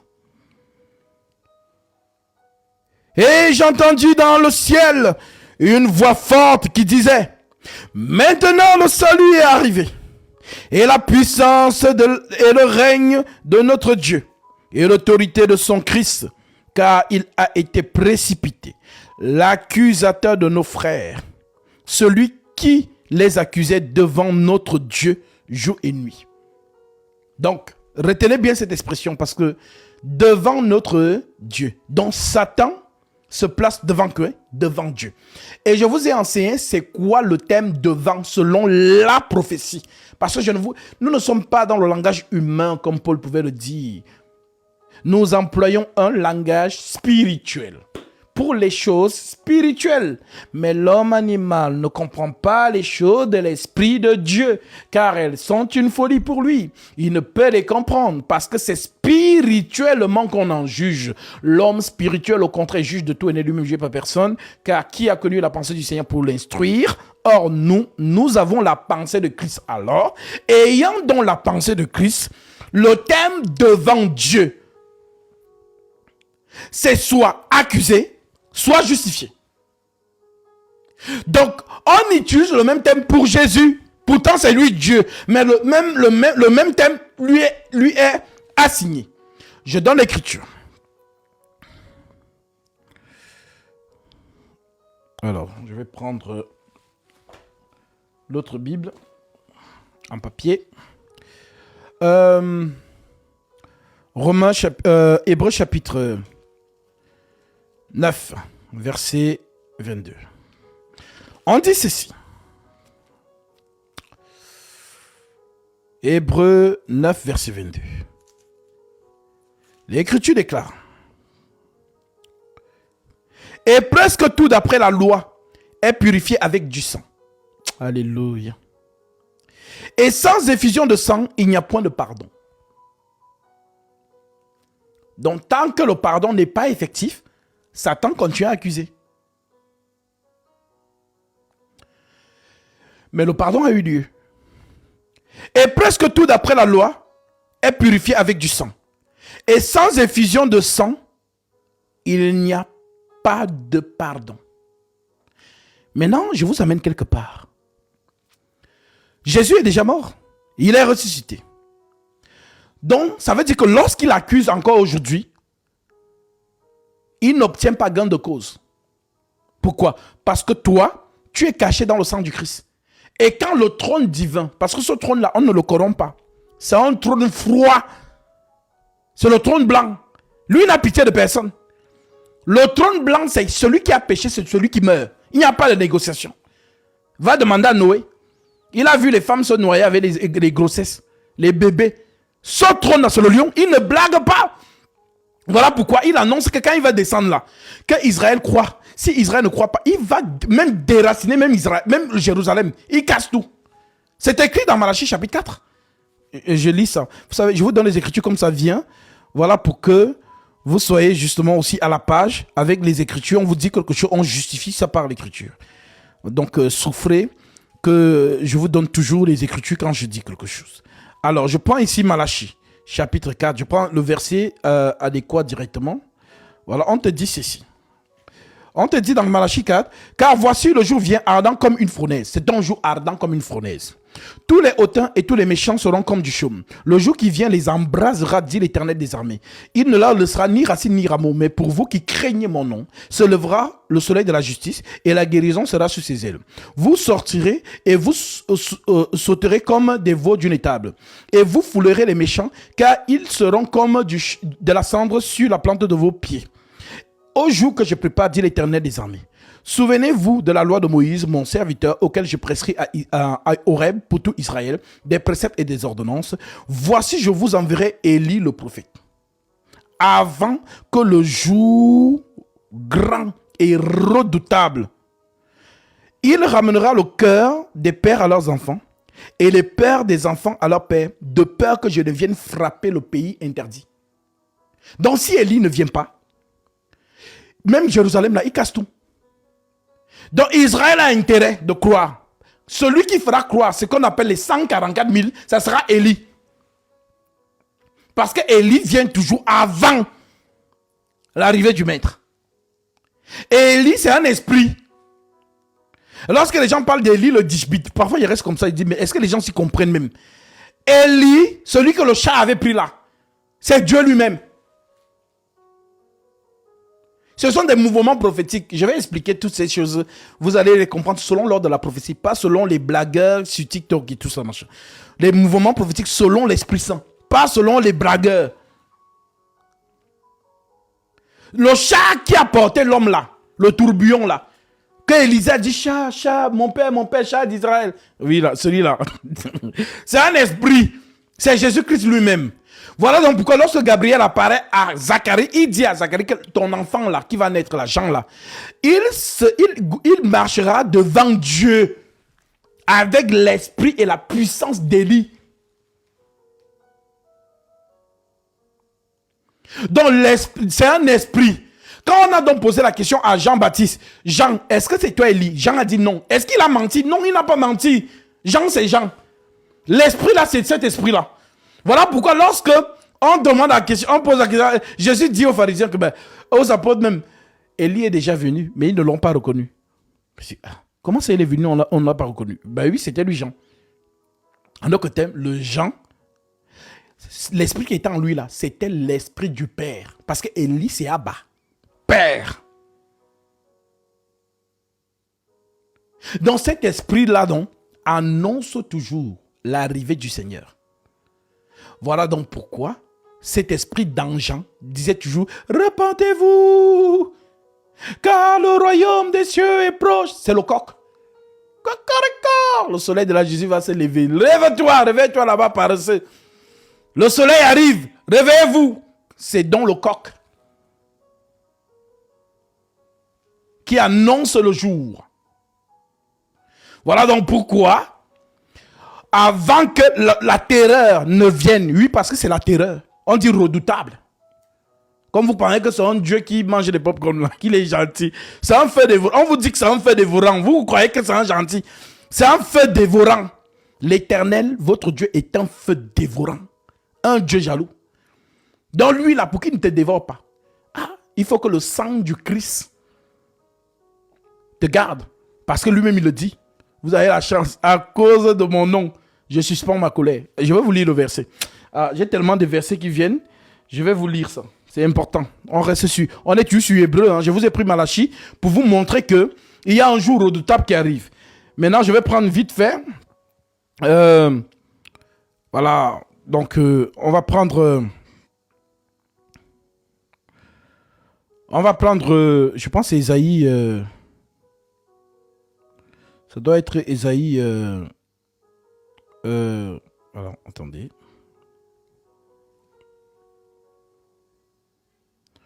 Voilà, c'est ça. C'est Ésaïe 48, c'était bien ça. Ésaïe 48, verset 9. L'Écriture dit quoi? À cause de mon nom, je suspends ma colère. À cause de ma gloire, je me contiens envers toi pour ne pas t'exterminer. Je répète. Oui, c'est Dieu qui dit ça. À cause de mon nom, je suspends ma colère. À cause de ma gloire, je me contiens envers toi pour ne pas t'exterminer. Alors, qu'est-ce qui contient Dieu pour ne pas exercer sa fureur? C'est le sang. Donc, quand on vous dit qu'il est assis sur le trône, là, il y a un arc-en-ciel qui environne le trône. Vous ne comprenez pas le langage spirituel. L'arc-en-ciel, là, c'est le sang qui tient le lion en cage. Donc, le lion est excité. Une sœur a vu ça en vision. Le lion est excité, il veut sortir parce que les humains font n'importe quoi sur la terre. Il veut sortir, mais le sang est là. Et quand le sang va donc sécher, la vitesse avec laquelle il va sortir, c'est là où vous allez comprendre. Donc le sang de l'agneau empêche au lion d'exercer sa fureur. Parce que l'arc-en-ciel représente le sang. Voilà pourquoi ce jour-là, à Noé, il lui a fait comprendre, parce que Noé sort de là. Je ne sais pas qui a dit à Noé qu'il faut sacrifier. Parce que s'il ne voit pas le parfum qui monte là, il va encore, dès que les enfants vont encore commencer à faire certaines choses, parce que tu es le seul qu'on a sauvé. On n'a pas sauvé tes enfants. C'est toi, une seule personne dans l'arche, Noé. C'est toi, Noé, ce ne sont pas les enfants. Donc, dans les yeux de la prophétie, dans l'arche, il n'y avait qu'une seule personne. Je répète, dans les yeux de la prophétie, dans l'arche là, il n'y avait qu'une seule personne, Noé. Parce que les enfants de Noé, c'est la semence de Noé. Les femmes entrent dans la côte de ces enfants, c'est toujours Noé. Les animaux, c'est toujours Noé. Donc, une seule personne dans l'arche, c'est Noé. Voilà donc pourquoi c'est une seule personne qui est sauvée. C'est le Sauveur. Et nous sommes en lui, Jésus-Christ. Voilà pourquoi tu dois croire en lui pour être sauvé. C'est lui le seul élu. Que le Seigneur soit glorifié. Alors, à cause de mon nom, je suspends ma colère. À cause de ma gloire, je me contiens envers toi pour ne pas t'exterminer. Alors, dans Malachie, on vous dit donc que voici, je vous enverrai Élie, le prophète, avant que le jour de l'Éternel arrive. Ce jour grand et redoutable. Dans Ésaïe 13, c'est encore plus explicite. Ça fait peur là-bas. Je vais lire ça. Ésaïe 13. On te dit, Ésaïe 13, verset 1. Oracle sur Babylone, révélé à Ésaïe, fils d'Amos. Vous savez très bien que le thème Babylone, c'est un thème, c'est un sens spirituel. Voilà pourquoi vous retrouvez le même, on dit Babylone la grande, la mère des impudiques. Ça veut dire quand on parle de Babylone la grande, ça veut dire c'est le monde. On te dit donc qu'il y a une prophétie sur le monde là. Babylone la grande, là où il y a toutes les débauches et tout ça machin. On dit, oracle sur Babylone, révélé à Ésaïe, fils d'Amos. Sur une montagne nue, dressez une bannière. Élevez la voix vers eux, faites des signes avec les mains, et qu'ils franchissent les portes des tyrans. J'ai donné des ordres à ma sainte milice. La sainte milice ici, c'est l'armée. J'ai appelé les héros de ma colère, ceux qui se réjouissent de ma grandeur. On entend une rumeur sur les montagnes, comme celle d'un peuple nombreux. On entend un tumulte de royaumes, de nations rassemblées. L'Éternel des armées passe en revue l'armée qui va combattre. Donc lui-même, il est aux archers. Ils viennent d'un pays lointain, de l'extrémité des cieux, qui, l'Éternel, est les instruments de sa colère. Donc quand vous lisez dans l'Apocalypse, Michael et ses anges, vous ne comprenez rien. Michael, c'est lui l'Éternel.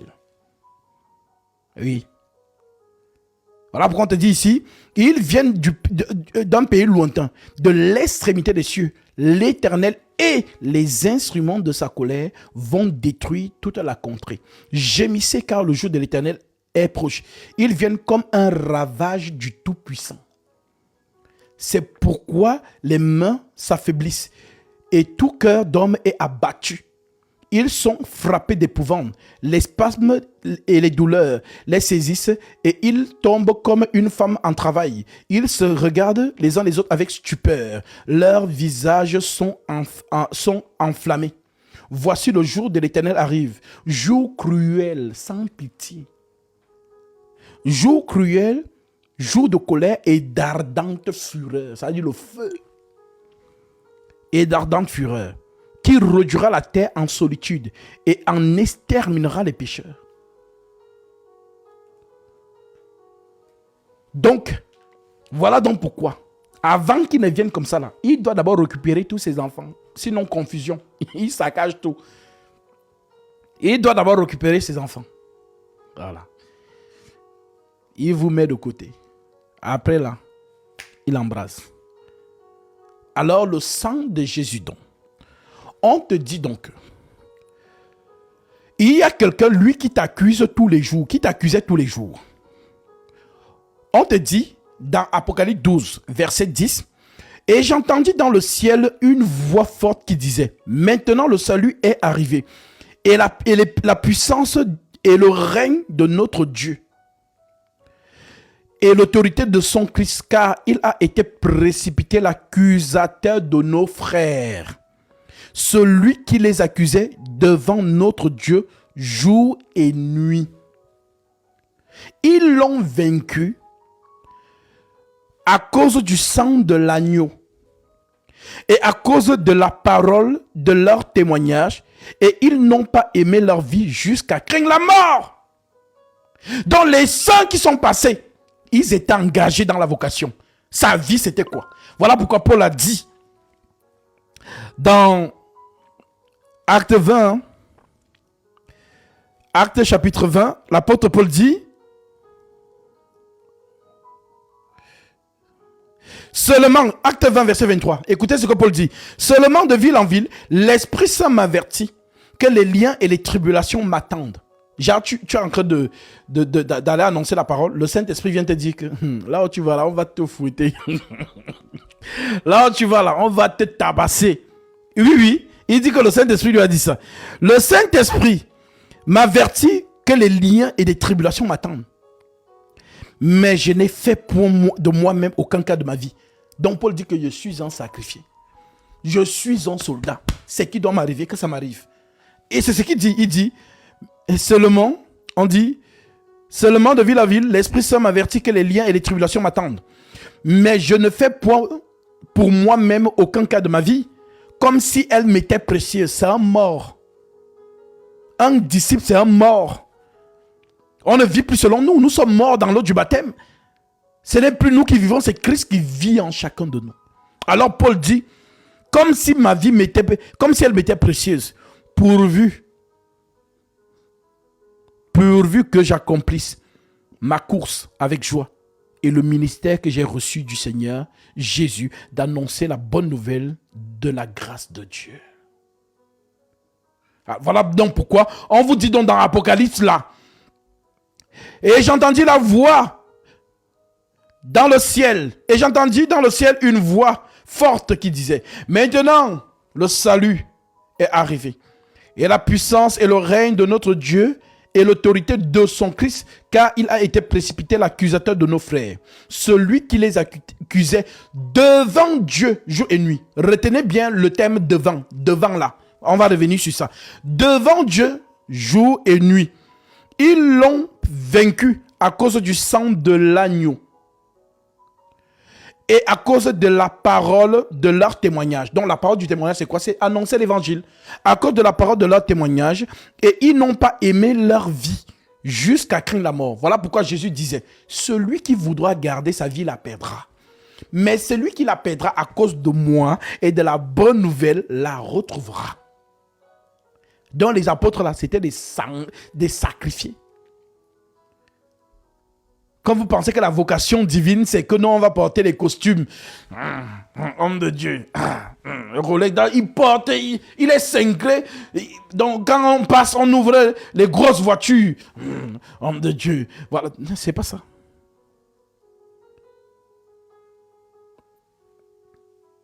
Que le Seigneur bénisse leur travail. Ils ont œuvré. Alors, on revient donc dans Hébreux, chapitre 9, puisqu'on dit que Satan accuse devant Dieu. Donc, je vous ai donc expliqué, être devant Dieu, c'est soit pour intercéder, soit pour accuser.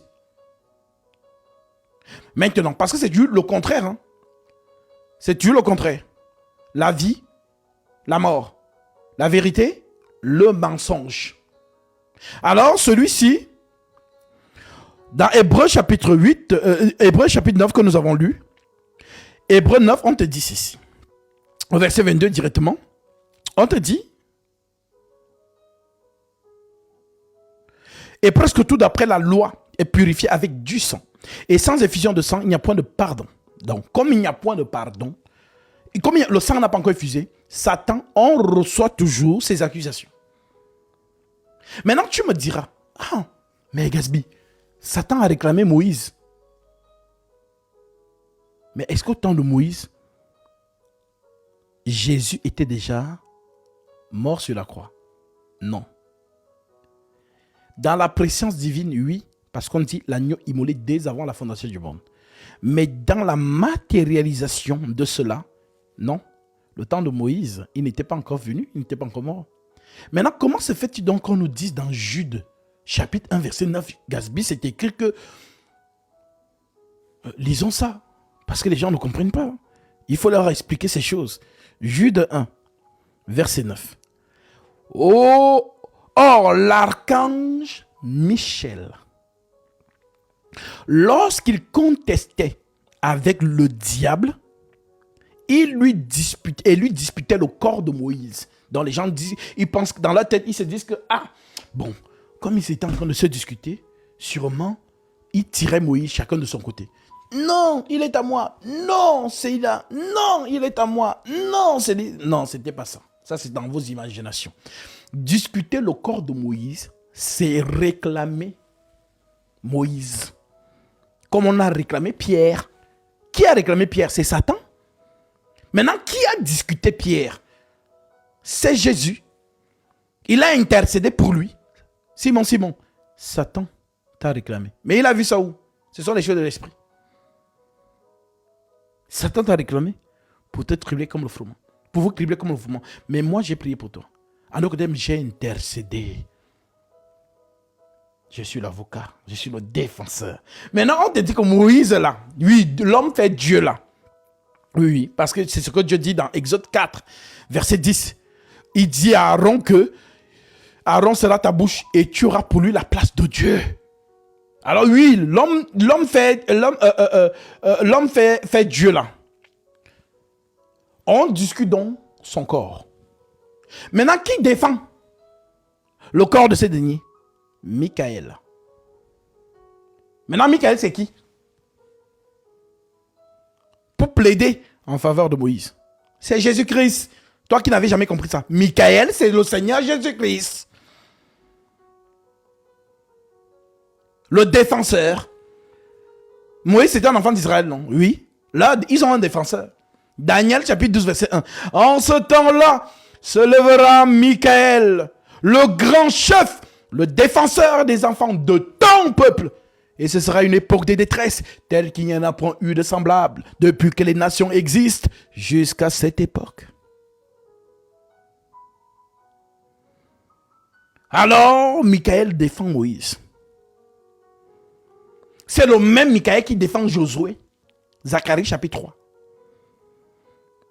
Alors, on voit donc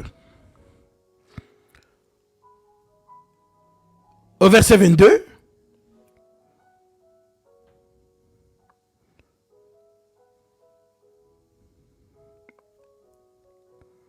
Or, l'archange Michel, lorsqu'il contestait avec le diable et lui disputait le corps de Moïse, n'osa pas porter contre lui un jugement injurieux, mais il dit que le Seigneur te réprime.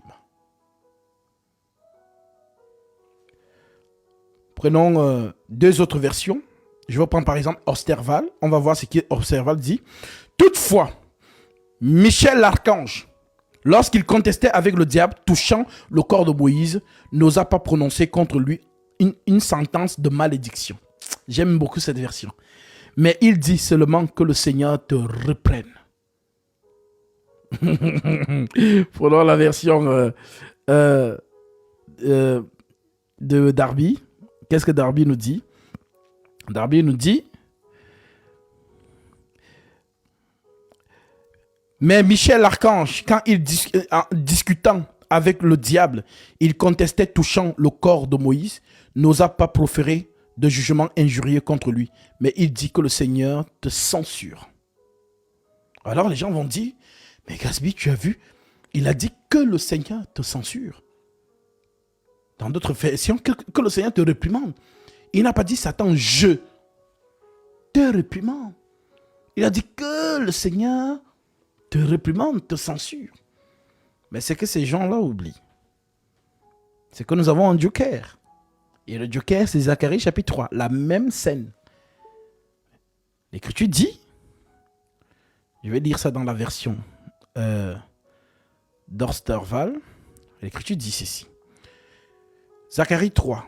Puis l'Éternel me fit voir Josué, le grand sacrificateur debout devant l'ange de l'Éternel. Donc l'ange de l'Éternel, là, c'est qui? C'est Michael. Et Satan se tenant à sa droite pour l'accuser, pour s'opposer à lui. Et l'Éternel dit à Satan: que l'Éternel te réprime. Satan, que l'Éternel te réprime. L'Éternel ne dit pas, selon la logique de ces personnes, Satan, je te réprime. Mais il dit Satan, que l'Éternel te réprime. Alors, si on met la logique dedans, est-ce qu'on va dire est-ce qu'il y a un autre éternel qui doit réprimer Satan? Voilà donc pourquoi Michael, dans Jude 1, là-bas on dit que le Seigneur te réprime. Mais ici, dans Zacharie 3, on dit que l'Éternel te réprime. Pourtant, selon eux, ils doivent dire Satan, je te réprime. Je te réprime. Mais l'Éternel dit que l'Éternel te réprime. En fait, c'est la même expression. Voilà donc pourquoi on vous dit que... Et l'Éternel dit à Satan que l'Éternel te réprime, Satan que l'Éternel te réprime. Lui qui a choisi Jérusalem, celui-ci n'est-il pas un tisson retiré du feu? Or, Josué était vêtu de vêtements sales et se tenait devant l'ange. En d'autres termes, Josué était coupable. Alors Satan réclame qu'il a péché. Il a péché. Donc Josué est coupable. Donc Satan a raison. Mais sauf que l'ange a justifié. C'est ça la puissance du sang de Jésus. L'ange a justifié Josué. Donc, Josué était couvert de vêtements, était vêtu de vêtements sales. L'expression vêtements sales, c'est le péché. Quand toi tu commences à regarder tes habits, non, ce ne sont pas les habits. Le péché, le vêtement, voilà pourquoi tu vas retrouver cette expression. Jésus dit dans Apocalypse chapitre 3, verset 18. Il dit ceci. Je te recommande d'acheter de moi de l'or éprouvé par le feu, afin que tu deviennes riche, et des vêtements blancs, afin que tu sois vêtu et que la honte de ta nudité ne paraisse point, et de l'huile et un collier pour oindre tes yeux afin que tu vois. Donc le vêtement blanc, c'est la justification, c'est-à-dire c'est être revêtu de Christ. La nudité, c'est le péché.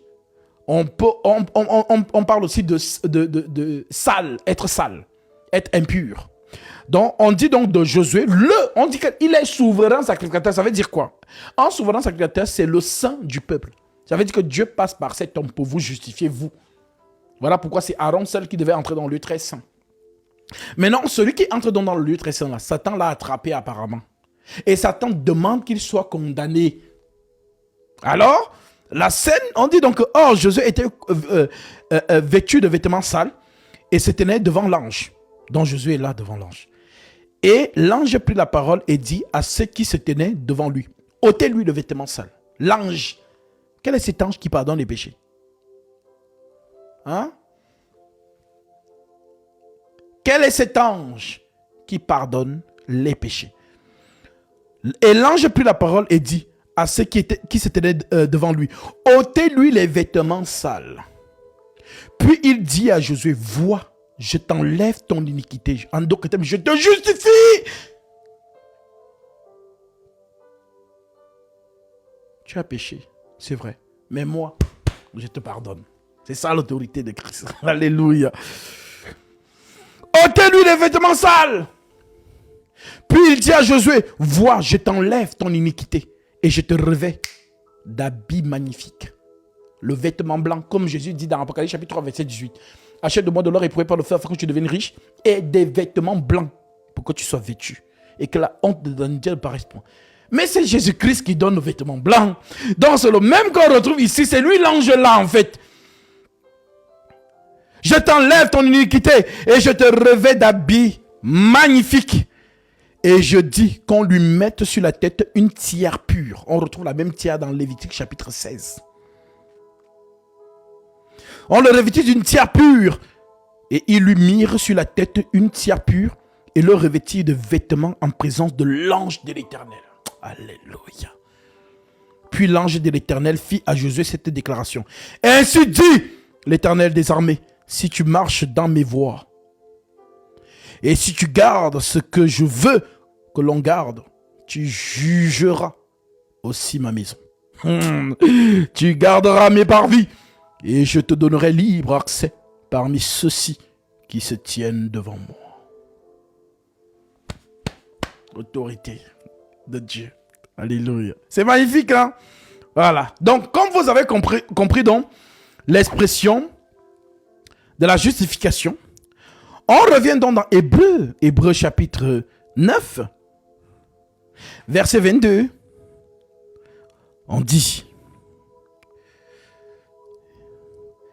et selon la loi, je vous lis toujours dans la version Orsterval, selon la loi, presque toutes choses sont purifiées par le sang.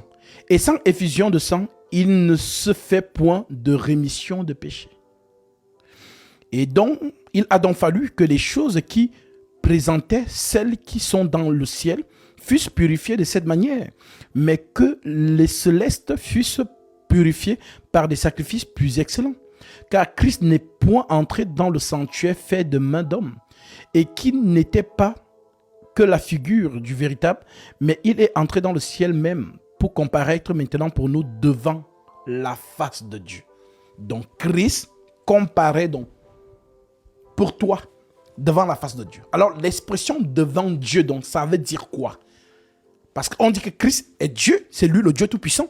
Maintenant, il compare encore devant quelle face de Dieu? C'est une expression spirituelle. Comparaître devant la face de Dieu, ça veut dire intercéder. Voilà pourquoi lorsque Marie veut l'embrasser, quand Marie voit le jour de la résurrection, Marie est tellement contente. Marie veut embrasser son maître. Mais son maître lui dit, ne me touche pas. Je ne suis pas encore monté. Attends d'abord, Marie. Je monte d'abord. Ce jour-là, tu m'embrasseras. Donc, monter, c'est aller, c'est intercéder pour les saints. Voilà donc pourquoi. Lorsqu'on vient dans lire Luc chapitre 1, verset 5. Luc 1, verset 5, l'Écriture dit, toujours dans la version, j'aime beaucoup cette version-là, Osterval. Au temps d'Hérode, roi de Judée, il avait un sacrificateur nommé Zacharie. Du rang d'Abia, sa femme était de la race d'Aaron et elle s'appelait Élisabeth. Ils étaient tous deux justes devant Dieu et ils suivaient tout le commandement et toutes les ordonnances du Seigneur d'une manière irrépréhensible. Ils n'avaient point d'enfant parce qu'Élisabeth était stérile et qu'ils étaient tous deux avancés en âge. Or, il arriva que Zacharie faisait les fonctions de sacrificateur devant Dieu. Vous retrouvez cette expression, non? Devant Dieu. Dans le rang de sa famille, il lui échut par sort, selon la coutume établie par les sacrificateurs, d'entrer dans le temple du Seigneur pour y offrir les parfums. Et toute la multitude du peuple était dehors en prière, alors qu'on offrait le parfum. Alors un ange du Seigneur lui apparut, se tenant debout à côté de droite de l'autel des parfums. Et Zacharie, le voyant, fut troublé et effrayé, et la frayeur le saisit. Mais l'ange lui dit, Zacharie, ne crains point, car ta prière est exaucée. Élisabeth, ta femme, t'enfantera un fils et tu lui donneras le nom de Jean. Il sera pour toi un sujet de joie et de ravissement. Et plusieurs se réjouiront de sa naissance, car il sera grand devant le Seigneur et il ne boira ni vin ni cervoise. Et il sera rempli du Saint-Esprit dès le ventre de sa mère. Il convertira plusieurs des enfants d'Israël au Seigneur leur Dieu. Et il marchera devant lui avec l'esprit et la vertu d'Élie, pour tourner les cœurs des pères vers les enfants et les rebelles à la sagesse des justes, afin de préparer au Seigneur un peuple bien disposé. Et Zacharie dit à l'ange, à quoi reconnaîtrai-je cela, car je suis vieux et ma femme est avancée en âge? Et l'ange lui répondit, je suis Gabriel, je me tiens devant Dieu.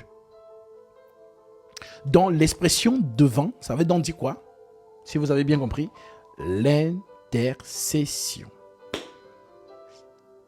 Donc qui intercède? C'est Gabriel. C'est lui l'Esprit Saint. Le Seigneur Jésus-Christ.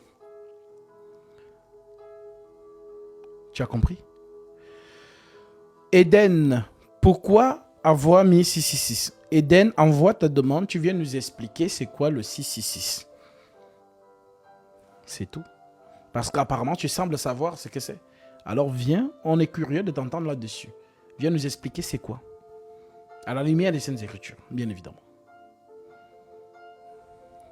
Donc, mes frères et sœurs, le sang du Christ, le sang de Jésus-Christ crie plus que celui d'Abel. Donc, c'est un sang qui nous justifie en permanence. Alors, soyez dans la paix du Christ et ne tremblez pas. Le Seigneur nous a justifiés. Que ceux et celles qui ont capté ce que je viens de vous démontrer là, que Dieu vous bénisse et qu'il vous garde dans la vérité. Et ne soyez pas troublés par, je l'ai toujours dit, si quelqu'un veut venir dire que ce que j'ai dit est faux, qu'il envoie sa demande